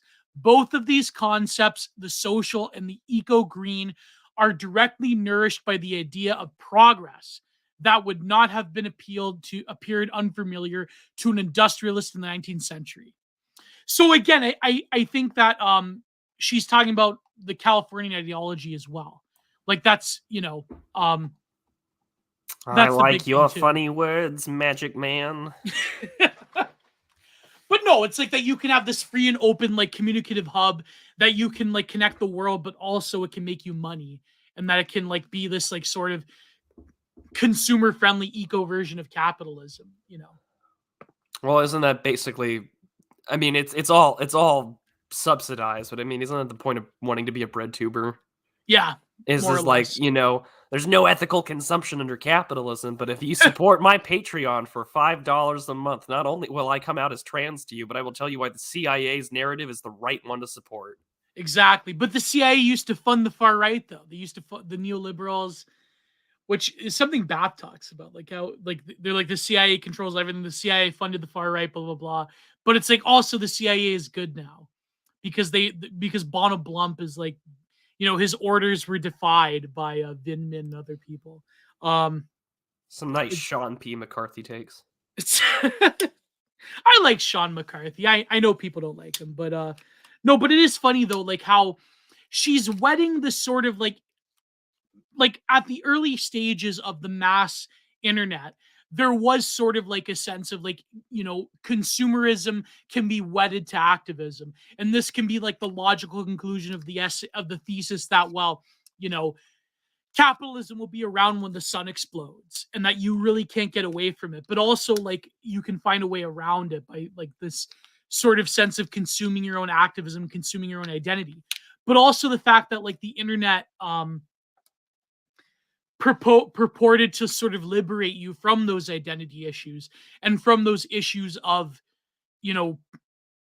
politics and the environment and so forth, and gender and ethnicity. But those things have not gone away. They've only intensified. I mean, literally, like, ethno-narcissism has, in terms of activism, has only intensified on the internet, on all sides. And it's like, that's just like, I mean, most social movements that are approved by the regime, they're either created or they're amplified on the internet. And so these issues have not left us. The sort of like perfect, almost like anodyne Californian ideology utopia of like this, raceless, genderless, socially classless world that the internet can create. Like, that's not the case. That's not truth. And Humdog was like brave enough to say, no, that's not the reality of it. The reality is that these issues will only intensify. But anyways, yeah.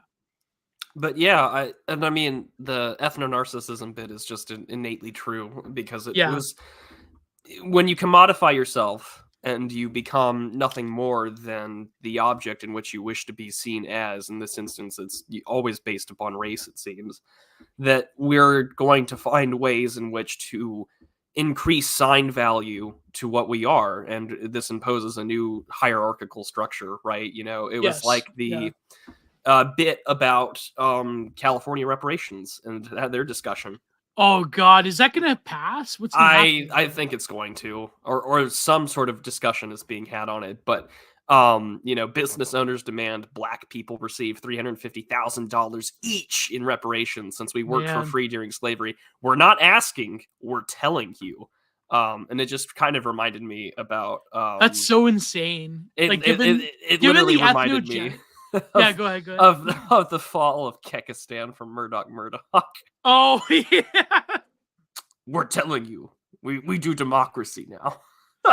No, but like, given the ethnogenesis of like most African Americans in America, like they're intermixed to some degree, at least, with like white people. So it's like, you know what I mean? Like, if you're looking at it from a purely ethnogenic standpoint, like it's. Well, yeah. Why do you think Tariq Nasheed can point out the difference between an African immigrant and a Black American?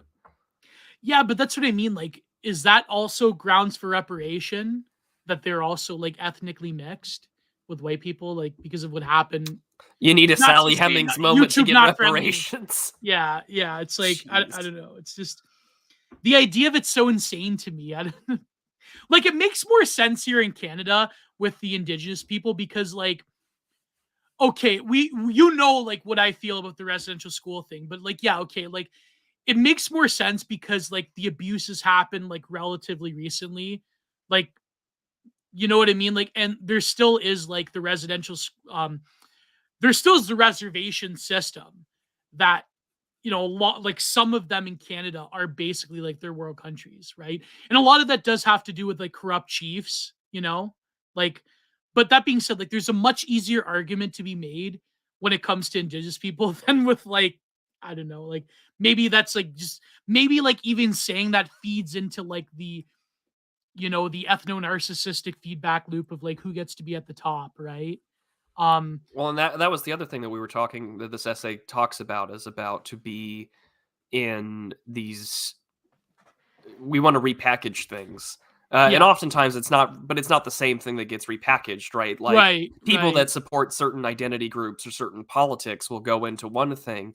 And this is something that the Americans do, which is very postmodern in terms of its policies, is that what does the internet do other than to deterritorialize you and reterritorialize you through a mass socialization network of ideas, algorithms, and channels to follow and post on and reply to, and to inhabit and exert ideas that you may have thought were anathema 5 or 6 years ago, and now look, here we are. And definitely something for sure that pops up. Cody Browning in the chat. Cody's one of the best. Oh yeah. I'm just trying to keep up with the chat, but yeah, we have to move on. Imagine if Elon buys YouTube and permanently banishes the bots. Oh man, that'd be amazing if he does YouTube next. If he like buys it from Google. Who has more money though? Google. Google or Elon Musk? Well, let's not say money. Let's go with established power.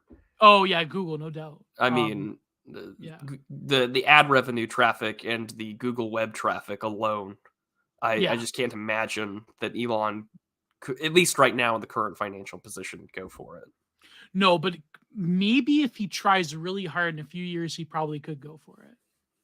Maybe. I mean, right. I mean, I think he wants to make Twitter the sort of end-all be-all for social Can you media. imagine if they body YouTube? Like if they rival YouTube, if like you actually have like a rival, like, okay, I know Odyssey is like one of them, but like, well, he had they're that not Twitter nearly as space about what he wants to do with the company. yeah. And he wanted to make it a place for content creators to be monetized and to make money from here. Yeah, And man, so I'm I'd just do thinking to that. myself, cool, you know, Yeah. if that means that there can be another, you know, blacks versus Jews Twitter space debate, I mean, make that a There could be pay-per-view another event Tommy- special. There could be another Tommy Sotomayor Twitter space that had like 10K live viewers. Like, oh, that was amazing. And also what happened on Follow the Rules that the week after with Tommy Sotomayor. But anyways, ancient history. I think that the idea of electronic community is manifestation of the triumph of sign value. So we talked about that. Which is entirely about surface sign, which must be more difficult. Signs proclaiming electronic technology as green. So again, the sign value of activism. I give you an example. The Well, a conferencing system based in Sausalito, California. Sausalito, is that how you say it? Yeah. Sausalito. Sausalito is often touted as the example of a social cluster in cyberspace. Originally part of the Point Foundation, which is also associated with the Whole Earth Review and the Whole Earth catalogs. The Well occupies an interesting niche, or I should say occupied, an interesting niche in electronic community marketplace. It markets itself as a conferencing system for the literate, bookish, and creative individual. It markets itself as an agent for social change, and it is in reality Calvinist and more than a little green. The Well is also afflicted with old-fashioned hippie aura that leads to some remarkably touching ideas about society and culture. It's funny because the Well, I think, is occupied by nothing but like old, aging, like boomer hippies. But anyways, no one, by the way, should kid themselves. The Well is any different than bigger services like America Online or Prodigy. Oh God, Prodigy. All these outfits are businesses, and all of them services are owned by larger corporations. The Well is just, by reason of clunky interface, a little bit less obvious about it. In June 1983, in the case they received the national media coverage, a man's reputation was destroyed on the Well people because he dared because he dared to have a relationship with more than one woman at the same time, and because he did not conform to Well social protocol. I will not say that he did not conform to ethical standards, because I believe that the ethic of truthfulness in cyberspace is sometimes such as to render the word ethics meaningless. Exactly. Yeah, I mean, anonymity also obscures these, ethical issues. But it was sort of like an Achilles moment, but like on 1993, going all the way back. Where the social mores were not nearly as lax as they were now. Yeah, exactly. For example, identity can be an art form, but the issues held within that topic, called News 1290, now archived, were very complex and spoke to the heart of the problem in cyberspace. The desire to invest the simulacra with the weight of reality. And what are we trying to do now? We're almost forced to do this nowadays, which, I mean, that's pretty fascinating on its own, right? Like, that's the fact that she observed that back then. Like, this is the exact issue that we're struggling with, the desire to invest the simulacra with the weight of reality, Yeah, exactly. So the desire to be online and to tell people to touch grass. Exactly. But we're almost done here. We're almost done.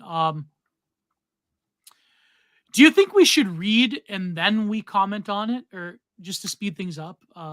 If you want. I mean, I'm fine with going on with this. I just think that this essay is more than enough for us to talk about today. I think there's some really good stuff in here.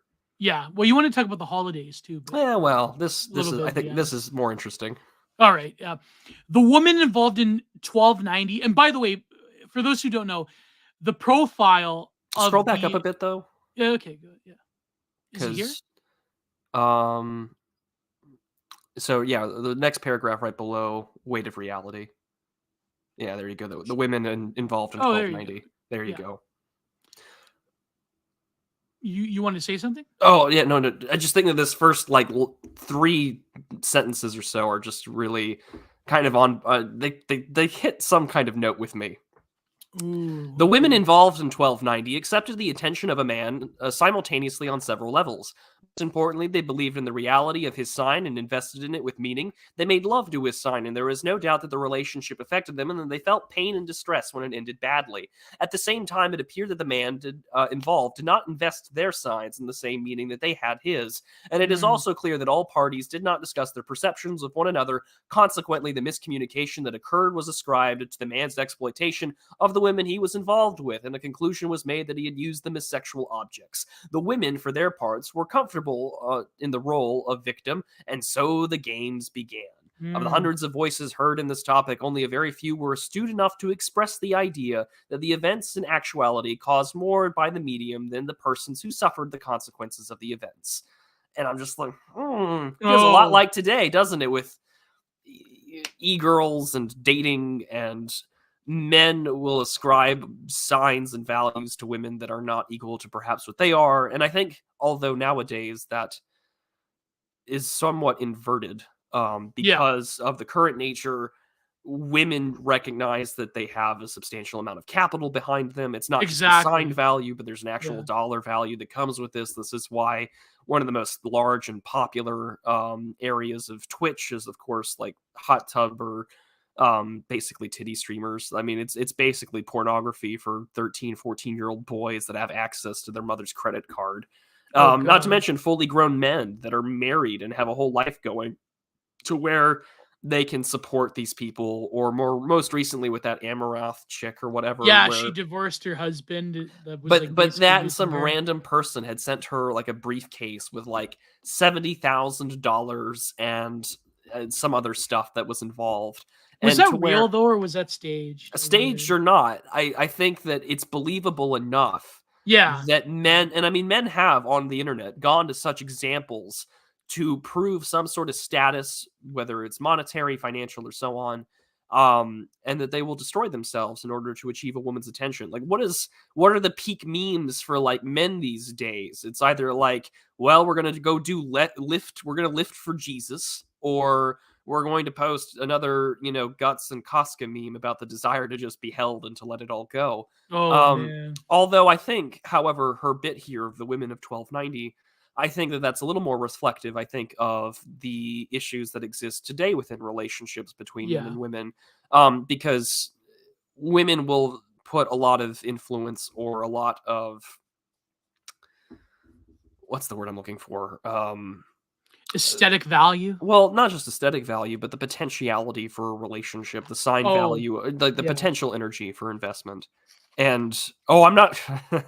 No, Sasan Hidbiri, I'm not coming for your throat. I'm actually more or less calling my ass out, because it's like, I think when people are inclined to live a life online, or inclined to live through many faceted layers and levels of existence, and they're not balancing it appropriately, it leaves themselves very open to more likely than not to just destroy their any potential aspect for relationships that they are. I mean, self-sabotage, I think, has only gone up in this digital age, because either A, there's a fear of missing out and other options, or B, the desire to, maybe not ascribe a label on things in case the worst may happen, or simply just, well, I don't want you to look behind the curtain, because online or in these instances IRL in which these people meet, it's very easy to put up appearances. But I think everyone is deeply afraid nowadays in the digital age to let the curtain back and get their own version of "damn bitch, you live like this," or,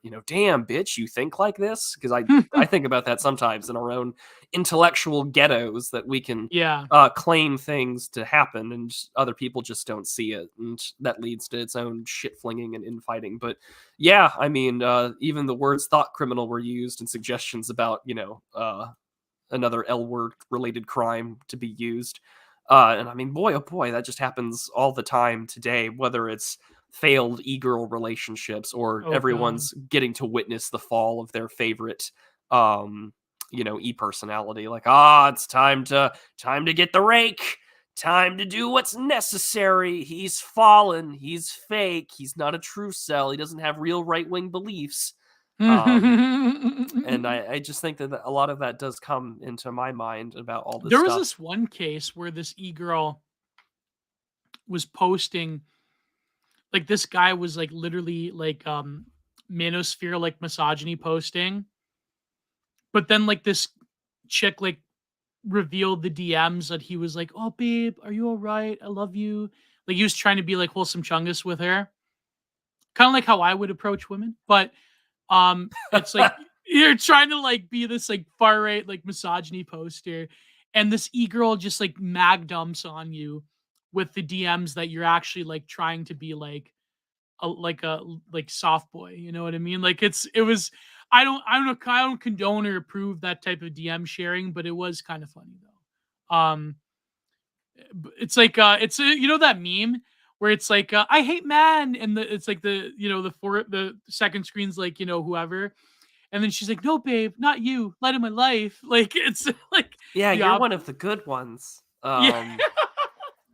It's like every misogynist poster on Twitter is like, fuck all women. It's just like, not you, babe, you're fine. It's just the Light of my life. light of my life, love of my life. I wouldn't do it, It's like it reminds me of that stupid Friends thread I made where it's just like Ross Geller, simping ain't easy. Just like this is where we're at, and it's just like, well, one must remove temptation, one must not DM. One must deactivate DMs and pluck their own eye out lest they fall into hell. That's Paul Fahrenheit's policy. He just blocks every like e-girl. Yeah. He doesn't block all e-girls. He just blocks all women. That's his policy. It's just block all women. Oh my God. No, but it's crazy. I feel like it's more visceral nowadays because we've perfected like distant communication between each other. Whereas back in the day, like this happened, and like again, we think this is a novelty, but this happened on Second Life. There was like relationships and people getting married and having cyber sex. Like Humdog, she wrote about having cyber sex on Second Life. So that's a very disturbing image. But anyways, the idea of the event having an actuality caused more by medium than by the person who suffered the consequences of the event. But again, the medium is the message, right? It's like how you conduct, like how the internet has provided this public avenue for these events to happen in your personal life. It's quite interesting, right? And we've seen it, like we've said, we've seen it firsthand. Persons of this view address the idea of missing cues like body language, tone of voice, and physical appearance. None of this, they said, is present in cyberspace. And so people, well, nowadays it is. And so people create unrealistic images of the other. But people still do, even with knowing what the e-girl looks like, you still create that romantic ideal in your head. Anyways, these opinions were in the minority, though. Most people made suggestions that they would have shocked the organizers of the Reign of Terror. Even the words thought crime were used and suggested that lynchings were made. Hysterical identification is a mental device that enables one person to take on the sufferings of a group of persons. Again, let me read you that quote from Anais Nin, right? Like you experience all emotions in the other. You experience every sort of like they experience it through you and you experience it through them, right? Like that's, yeah. It is something that until the 1880s was considered a problem of females. In our society, many decisions about who a person is are made through divisive hysterical identification. In many cases, this is brought about by the miracle of commercial advertising, which invests products with magical qualities, making them into fetishes. By the fetish, the identification promised by the advertisement is yours. It is tidy, easy, and requires no investment other than money. But, that's kind of interesting, though, how I feel like, again, not to misogyny post, but there is sort of like a feminine nature to highly emotionally investing in the group. to the point where it becomes this pressing moral concern.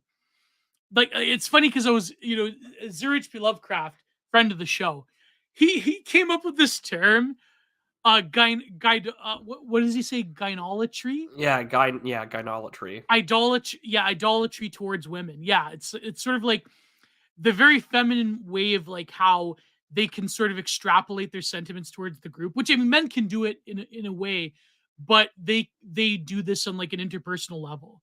But men can sort of abstract the good of like a collective, right? Like the survival of that collective. But women, I feel like they sort of personalize that relationship between the one and the other in a way that men cannot. I don't know if that makes sense. Like, yeah, help me out here. Like, you know what I mean? Like, yeah. Well, I mean, you have to appeal to the group to gain sympathy to stay in it, right? And Yeah. I think men and women do it very differently. Women will always appeal to being the fairer sex and of their nature, but I think that in this instance, right, I find it to be rather interesting that this is a weird sort of like display of everyone's sort of sexual dynamics and beliefs in 1994 and how much has changed. Oh, yeah. No, but that's exactly. And the fact that like the medium itself is influencing the way that you create and express that sexual identity was quite, anyways, moving on. In October, before many things we consider problem of females. In October of 1994, couples topics 163 was open. In this topic, user Z came to discuss her marital problems, which involved a daughter who was emotionally disturbed. It began in a very ordinary way for this type of thing, with women asking for and receiving advice about what to do. In just a few days, though, the situation escalated. The woman put another voice on the wire, who was allegedly her daughter X. The alleged daughter exposed her problems and expressed her feelings about them, and the problems appeared to be life-threatening. This seemed to set something off within the conference, and oh my God. And a real orgy began as voices began to appear to express their identification with the mysterious and troubled daughter X. The nature of the identifications and the tone of the post became stranger and stranger, and finally user Z set the frightening crown upon the whole situation by posting a twistedly lyrical monologue of maternal comfort and consolation directed at the virtual inner children who had appeared to take refuge within her soft, enveloping arms. The more that the inner children wept, the more that the virtual mommy lyricized and comforted. This spectacle, which horrified more than one trained mental health professional who was reading it on the well, went on and for the several days discussed privately in several places in disbelieving tones. When the topic imploded, the virtual mommy withdrew reluctantly, insisting that only a barbarian would believe that she would commodify her own tragedy. But she did commodify her own tragedy. She did. You know what I mean? Like, she turned it into a literal spectacle. Exactly. Yeah. With her own songs telling people to come into her arms. Like, come on. How is this not a spectacle? In the same way that apology videos or, people saying, like, I'm sorry all the time, or, like, come to me. I'm being, right? Or I'm being attacked. I'm being harassed. I'm being followed. You can support me here. Like, come on now. I'm broke because I trusted McJuggernuggets for my crypto decisions where I invested my whole livelihood in, and I'm broke, so you got to give me money, okay? Because I'm still fat, even though I had the bariatric surgery, and I'm gonna be homeless, and God, I really hate Boogeyman. I just oh man, but what's funny though is that the sort of line between where the character and the real life begins and ends, that distinction becomes blurred. Is her daughter in actual distress, or is it a character? Or did they become one in the same? Because you're essentially taking the problems of real life and you're making them into a spectacle. So it's almost like this weird hybridity between what you are as a person and the character that you're playing. that always happens. There is always this performativity to it. The nature of the medium itself. And I mean, that whole Yeah. situation was performativity, because Yeah. user Z brings on the person to be daughter X, right? Like this, no one that we can assume to be another human being. I would assume, for the sake of the spectacle, you're putting on heirs to play another person and to do what is necessary to gain sympathy and to do what's necessary. And when it didn't Yeah. work out the way that you did, well, you got to bring them back into the real person, the mother, because you don't want to lose track of your actual, simulation self, not this second layer of identity that you've just slapped on for the Yeah. sake of, it's just an absolutely insane place to be. Exactly. It's like what we talked about, like with that guy posting about his wife that ended it. So, or even the misogyny poster trying to be all soft and vulnerable loving. and cuddly in the DMs. Yeah. Just everyone wants to be seen as something that they're not. And I mean, at the end of the day, you have to like come to the fact that what's real on the internet, right?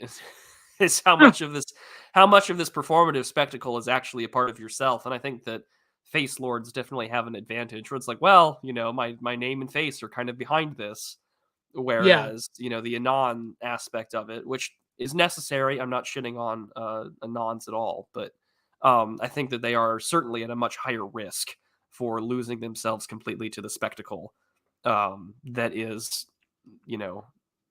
the digital space. Yeah, exactly. It is quite an interesting situation in the fact that, like, legitimate people were debating it. Like, they were on the ground floor of this type of like online reality. If you were in the well and you were like a mental health professional, it's like you got to see a part of humanity that like very few people had saw up until now. I mean, most people have seen this, like people going absolutely nuts online. But anyways, one of the interesting things about both these instances to me is that they were expunged from the record. News 1290 exists in the archives. That means that it's stored in an electronic cabinet, sort of like when the Vatican did with the transcripts of the trial of Galileo. It's there, but you have to look for it. The mention of 1290 makes well people nervous. Couples 163 was killed. That means it was destroyed and it does not exist at all anymore, except on backup tapes and the hard disks of those people like me who downloaded it for their own reasons. That'd be interesting to see. I wonder if it still exists somewhere in the archives. I wonder, because I mean, most of Usenet's been preserved. Yeah. Can you find archives of Usenet? Yeah.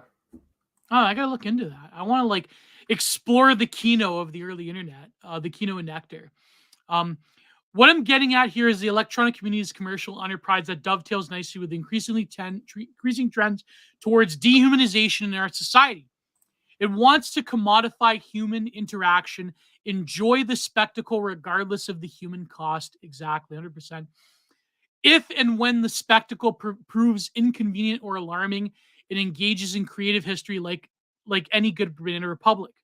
I mean, come on, internet blood sports. Hello. There you go. That's a good example of it. I hate to say it, but it's kind of over. I think it's kind of over. I should pump in that. I should download that right now and like put it in there. This, however, should not surprise anybody. Aesthetically, electronic community of this kind, likely to be extolled in the gentle New Age press, contains both elements of the modernist resistance to depth and appeals to surface, combined with a postmodern aesthetic of fragment. The electronic community leaves a permanent record which is open to scrutiny while maintaining an illusion of transience. In doing so, it somehow manages to satisfy the needs of the Orwellian and psycho-archaeologists. Wow, that's amazing. That's a theory cell point right there. That is psychopolitics right there. I mean, that's what Byung-Chul Han talks about. But think of it this way, though. Aesthetically, it's fragmented, it's open. You have to like sort of search people out. People have alt accounts, people post differently. Like, it has the sort of eclecticism of the postmodern, but it's also the modernist project of like, well, everything's on the surface. Everything can be like this, frenzy of progress. You can market it. the march goes forward. It's like it's this weird sort of like meta modern space in a way. I rather like that point. Yeah. Do you have any thoughts about that, Prude? Oh, let's see here. I'm just thinking about it. Yeah. Just Yeah, it's a this lot. electronic community kind of be extolled in a gentle new age press. Everything is sold with a softness. You notice how Yeah. UIs have gotten softer and softer. Oh yeah. Everything Yeah. isn't as angular or as old. Flat That's how you can design. tell when websites are made for a certain like older audience. That was the open comparison of unqualified reservations. Was like you look at CNN or you look at Mother Jones, then you compare it to like townhall.com, Mm, and it's just yeah. like I find that you can make anything you want out of Twitter. You can make anything you want out of YouTube. You can make anything you want out of Substack. Like we view it because we can constantly edit and create our own version of whatever our utopia is supposed to be. We can see numerous videos debating the definitions of socialism, capitalism, communism, and then all of a sudden, right, it becomes nothing more than, well, I can define it because this is my Yeah. things. I can create it. And by, showing myself off as the, big dick theory cell that I can walk around and I can just slap somebody around and tell them why they're wrong or tell them why they're right. I think that, the unfortunate side part of that is that, well, if you keep doing that, when this record of yourself becomes open to scrutiny, if someone wants to do a deep dive or a takedown on you, it becomes really quick to do so. So in this pursuit, in the very Faustian sense, in this pursuit of all forms of utopianism that comes with engaging in the simulation, your Yeah. sign value can disappear just like that, because people can easily look at your track record in full and go for it, which is why a lot of journos and other shit libs will, use tweet delete and auto delete everything after 30 days because they don't want a record of their garbage being said. Mm-hmm. Mm-hmm. They can even petition the Wayback Machine to delete their Yeah, stuff, if you've got like Taylor Lorenz powers or stuff like that.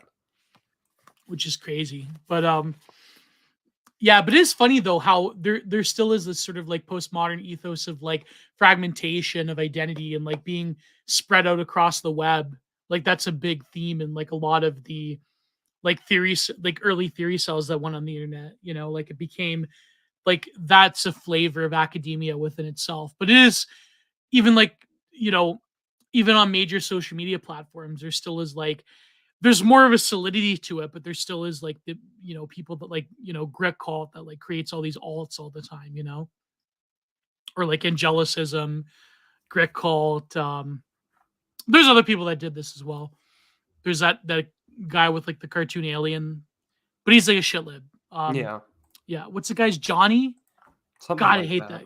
I hate that guy. I hate him. Anyways, he had this thread about when Trump was elected. It was typical lib posting. Anyways,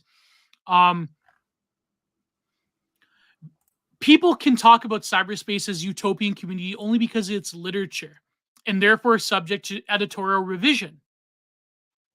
These two events plus another where a woman's death was choreographed as spectacle online made me think about what electronic community was and how it probably really did not exist, except like I said, as a kind of market for the consumption of sign value. Increasingly, consumption is micromanaged, as the great Marxist Alvin and Heidi Toffler suggest when they talk about demassing. So yeah, for those who don't know, Alvin Toffler wrote the third turning. He wrote Power Shift.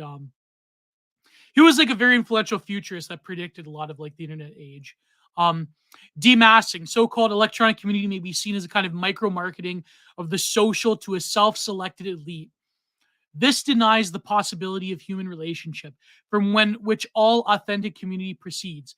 If one exists merely as sign value, as a series of white letters, as a subset, then of course it's perfectly fine, and we can talk about community of signs, nicely boxed, categorized, and inventoried, ready for consumption. Exactly. This is Heideggerian framing right there. That's the internet inframes your own identity. But this is the last paragraph. Many times in cyberspace, I feel it necessary to say that I was a human once. I was human once. I was told that it existed primarily as a voice in somebody's head. Lots of times, I need to see writing on paper or a photograph on a phone conversation to confirm that humanity of the voice. But that is the way I am. I resist being boxed and inventoried, and I guess I take William Gibson seriously when he writes about machine intelligence and constructs. I do not like it. I suspect that my words have been extracted and that when this essay shows up, they will be extracted some more. When I left cyberspace, I left early one morning and forgot to take out the trash. 2 friends called me on the phone afterwards and said, "Hummy, your directory is still there." And I said, "Oh." They knew and I knew, and that it was possible that the people had been entertaining themselves with contents of my directories. The amusement never ends, as Peter Gabriel wrote. Maybe sometimes I will rant again if something interesting comes up. In the meantime, give my love to the FBI. Wow. The FBI handler that is assigned That to we your all group chat. have. Whoa, that's amazing. Oh my God. Yeah, Future Shock. You wrote Future Shock. There you go. But yeah, that's great. That's incredible. Very prophetic. Yeah, incredibly prophetic. Until actually a fake cell. Yeah, when the fake cell gets exposed in the group chat, that's truly horrific. God, I hate fake cells. But anyways, oh my God. But yeah, it's very interesting though how when dealing with these issues of like the identity, your own personal identity, and the sort of reclamation of yourself on the internet, um, it's incredible. And like the fact that she intuited all of this when the internet was still relatively primitive in terms of like actual communicativity and actual like parasociality. So yeah. And the fact that we just make an absolute, I mean, we all self-commodify all aspects of Twitter, all aspects of YouTube, all aspects of social media. I mean, what is it nothing more than engaging in a, simulation that you're living your Yeah. best life? That's why people take 1,000 photos only to pick one and maybe put a filter on it to make it look the best. It's why we see time and time again the desire to constantly respawn and come back onto Twitter and other web pages and boards and channels is because, well, that's where I exist. Yeah. This hole was made for me. This Twitter was made for me. Just there is a astounding bit of psychological and body horror that I think definitely comes out of engaging in the cyberspace, because it's like, well, it's very easy to differentiate, the person behind the poster and be more engaged with the poster themselves than the human being that's actually typing those words and putting things out. And nothing can aggregandize the sort of mass dehumanization of any kind of group of people or ideas or posters or accounts or forums or ID people very quickly than trying to engage in a utopia where maybe those people don't exist. And we can, if we just ban them all, which it never stops with just banning, right? So Yeah. it leads to a sort of a community parasocial ways where you have to be on board, or if not, you lose out. And then, say hi to the FBI for me when you finally clock out. Yeah. Yeah. The other spectacle that also comes to my mind at the same time is, I wonder if I'm going to get in trouble for saying this, but the Heaven's Gate people and their website. Mm-hmm. I That's just still up, by the way. Yeah, I know, absolutely insane. I mean, these guys sunsetted in their Nikes, but the website's still up, the record is still up, their beliefs are still up. So if you wanted to, there you good. Not that we're encouraging that. Yeah. But, Yeah. it's bizarre to think that. But they're right about everything. No, I'm kidding. I'm kidding. No. That it's been since the event is since 1997.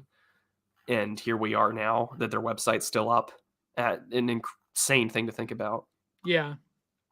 And the fact that they were all computer programmers too, like that's another thing. Like it's insanity. Like which I mean, a lot of people have made like that thing about like, well, it's not that like people in cults are like, easily programmed or whatever, or they're like just sheep. There are actually intelligent people that long for identification. And the fact that Heaven's Gate was sort of like the first like internet-based mass sunsetting cult, like it's very fascinating. And I was watching this documentary, actually. You can still find it on YouTube. I believe it was made right after, where they followed people that chose not to do it. And there was this gay couple that was living out in like the desert in like a camper, and they were a part of Heaven's Gate, and it went through like the whole history. I forget what it was called. It's like a very fascinating documentary. Because even a few years after, there were people that were associated with Heaven's Gate that I believe a few of them took their own life as well after. So is the whole history of Heaven's Gate is quite fascinating. But anyways, I don't know if you wanted to talk about Christmas or whatever. I think we can just go to super chats. Go to the super chats. All right. I'm scrolling up to the top. So if you want to do any like last minute shilling, man, there's a lot of comments, but yeah. So, man, I have quite a few super chats. My God, this is amazing. Tis the season. Tis the Sneedson. Tis the Sneedson. So I'm almost there, guys. I'm almost there before we. But anyways, yeah. So this has been a great stream, though. This is a very good essay. Yeah, and it's really a testament, I feel, to her capacity of insight, but also she suffered for it as well. So, I think there's some at the top. Yeah, there we go. Okay, so right off the bat, do you want to shill after or now? Well, let's do super chats. For $10 by my good friend New Gloff Sneed. Great super chat. Thank you, my friend, for $10 by New Gloff Sneed. Thank you very much, my friend. Then we have scroll. Keep scrolling. I've been on a Limp Bizkit binge lately, so I've Matthew Stell was also in here. Arnie Chapo Cells avoiding pissing themselves challenge failed. At least the piss part was true. The piss part was true. I clock for your post. You will never be. I love Yaba, man. Yaba. I don't know. Can you post Yaba now on Twitter without getting banned? I wouldn't risk it. I wouldn't risk it. Like at maybe your own risk. Like if you're quote tweeting, I wouldn't risk it. Maybe if you cap and tweet. Oh, here we go. By $5, Fishy Friends here, good friend. Seeing as you've given us your opinion on anime, what is your honest opinion on furries? I see you've started to associate with more of them. Just because my one friend Fausti is like kind of a furry, she's not really. Doesn't mean I'm associating with them, Frenzy. What are you talking about? She's not a real furry, by the way. I mean, she's kind of a furry, but not really. Is it just because she's a woman? It's because she's yeah. Even though I think she has a BF, but anyways, God, I always get heat for that, man. She's a good artist.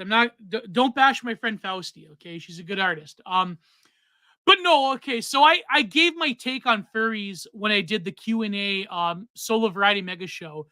But it's at patreon.com/Productions. I forgot to show my Patreon. Also, I do have Buy Me a Coffee, or I have my PayPal link if you want to, have a personal donation. I know one person recently gave me quite a good donation on PayPal. So thank you very much. You know who you are. But he's using his real name, so I'm not going to say who it is. But yeah, I have a Buy Me a Coffee. I never show Buy Me a Coffee. But anyways, no, I think that they are trying to tap into some form of primitive animism, but it largely is a fetish thing, and I don't have a very good opinion of furries, put it that way. But I do think that there is some kind of archetypal content that is there that they're trying to tap into. But I think that, it's mediated by the digital reality that we're living in. It's very much an online thing. But furries are a lot older than you think. Furries have dated back since like the late 70s, early 80s. There's a whole documentary. Oh yeah, that down the rabbit hole video. Yeah, I actually knew. I went on stream on Follow the Rules with the guy that wrote the book on furries, who was like there in the beginning. Joe Smokes, I believe his name is. That was a bizarre trip to go was. down. It's a good documentary. Like Yeah. it's well worth your time if you're wanting to know where the hell this stuff comes from. And even back in the 1990s on like Usenet and their own websites, some of them would take the moral position of like, some of you people are perverts, and Yeah. clearly the moralizers lost out here. Well, have they lost out though? Well, I mean, you don't They're see right, people. though. You don't see too many people preaching the gospel or telling them to get the hell off of fur affinity, now do you? Oh, true. But they should. They should. Yeah. But no, I think they're trying to obviously long for a community. There's a high correlation between like furries and a lot of like LGBTQ politics too. So there's a lot of that. There's a pup play people in the military now. So yeah. Yeah. There you Putting go. a whole new meaning to dog tags. Oh my God. Yeah. Yeah. I didn't think about that, the dog tag thing, but anyways, no, furry, it is a fascinating topic. And I do think that there is intellectual content there about why people are furries. But other than that, I noticed they're way worse than like a lot of like communities. Like they're definitely markedly worse than anime posters, like by a country mile. But anyways, that's just my own bias because I am fully aligned with the anime people now. So there you go. They're my people. We love our anime people, folks. For $20, Byzantium Archon. Thank you, my friend. My contribution to the GeoCell Fund. Thank you, Byzantium Archon. You are keeping the content renaissance alive. All of you should learn from his example by giving me money. Oh, God. That's terrible. What have I become? And for $2, by Fishy Frenzy again, Mar-a-Lago is Trump Xanadu. Kafefi. Yes, exactly. Amazing. It's like his own Xanadu. And for $20, by actual physical kelp, Sneeded to fund the GeoCell Foundation and their scientific best girl research and ranking system. Merry Christmas. Yes, the GeoCell Foundation, we are on the forefront of ranking best girls. We will find the perfect waifu for Laifu for everybody. So thank you. Thank you, actual physical kelp, from the bottom of my heart. Thank you. Merry Christmas to everybody in the chat, to all of the GeoCells. And for DKK, 50 DKK, what is that? Is that kroner? I think what is DKK? Oh, that's, yeah, Danish krone. Yeah, there you go. I believe that's, let's see, 50 DKK to Canadian dollars is, about $10. Thank you. Thank you very much to, Hairlock Shaloms. Is that Hairlock Shalom? I love it. Oh my God. And I love the frog. Isn't that from Willow and Wasp? What's it called? I think so. Yeah. Sneed, just participating in the consumer identity here. By the way, can't decide if Swedish actress Noomi Rapace is good looking or weird looking. Thoughts? Let me look up this Noomi Rapace. She's pretty good. Yeah, let me see if I put her on stream. Let's go to, let's see. She has eyebrows. Yeah, those eyebrows. My God. Well, I mean, there's some. I know that she's done some stuff where she doesn't have one, but I mean, or where she has very thin eyebrows. But no, on these other photos, I mean, she looks pretty good. Yeah. Yeah. So put us firmly in the good-looking category. I don't think she's that weird-looking. Yeah, she's got that Scandi type of flair, but oh yeah, she was in Girl with the Dragon Tattoo. There you go. Yeah. I dig it. I mean, maybe a bit too Nordic for my taste, but I mean, don't she's know. probably like what now, in mid-40s? Yeah, but she's all right, pretty Yeah, good. 42. Yeah. Yeah, the eggs are gone, but Yeah. yeah, it's pretty Enjoy good. cobwebs. Controversial take. I kind of like if they can pull it off. Certain women with short hair are good. I don't know. I'm a fan. I mean, it's not a deal breaker for me, but I know like just reminds me of the old Matt Forney article. Short hair women are damaged. Where's the lie, though? Prudence Peter Thiel's least favorite e-boy. Oh my god. Well, that's because I'm straight. There you go. So thank you, Herlock Shaloms. Thank you for that. For Crone. Let's see. I'm scrolling. I'm getting distracted by his other comments.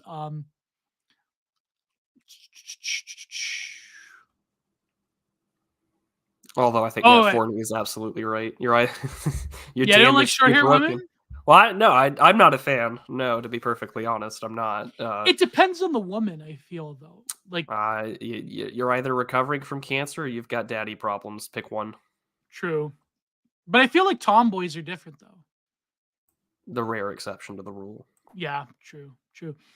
But from Bior with the pipe for 11.23, Gio, Henry Morris couch, reclining on a reclining figure, or an anime waifu couch that spoons you.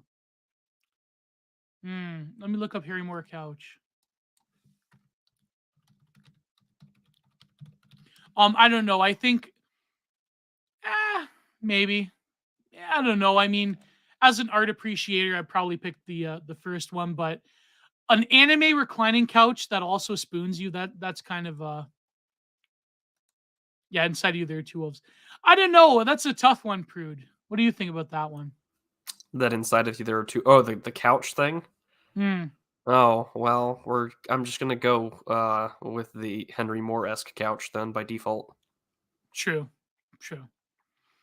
What questions, we're getting when I mention anime? Oh god. And subject to change, our good patron, our good friend, subject change for $4.99.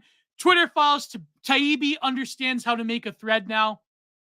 I believe Twitter file 6 about the FBI involvement just dropped. So go after the stream. Sorry, excuse me. Go after the stream.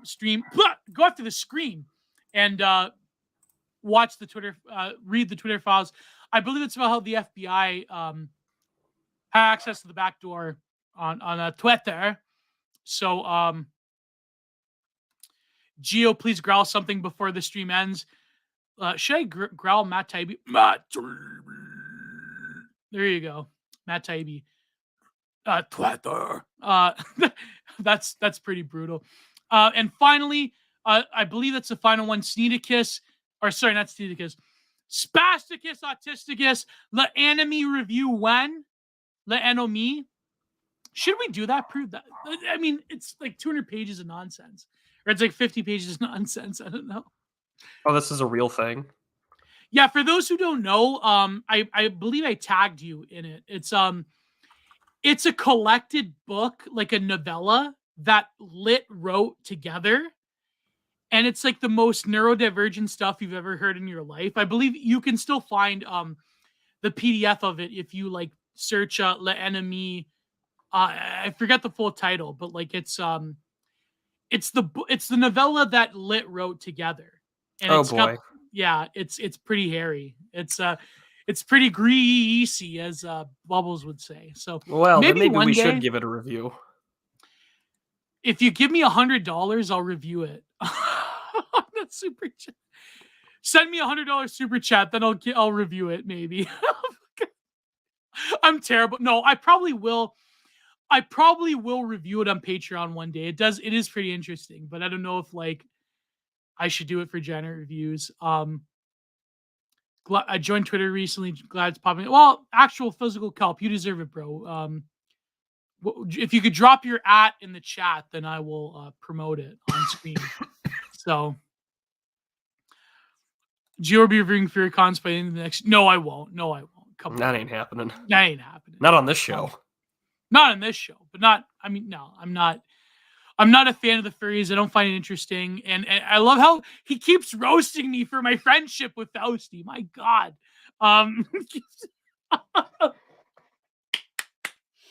But we might review Cowboy Bebop on this show, but we'll see.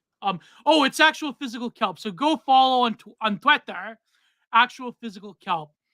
So this has been a good stream, fellas, and I'm very glad for the super chats. And remember, tomorrow at 9 p.m. EST, I am on Millennial for the first time, hopefully for many times after. And this is at physical_kelp. So go and follow him.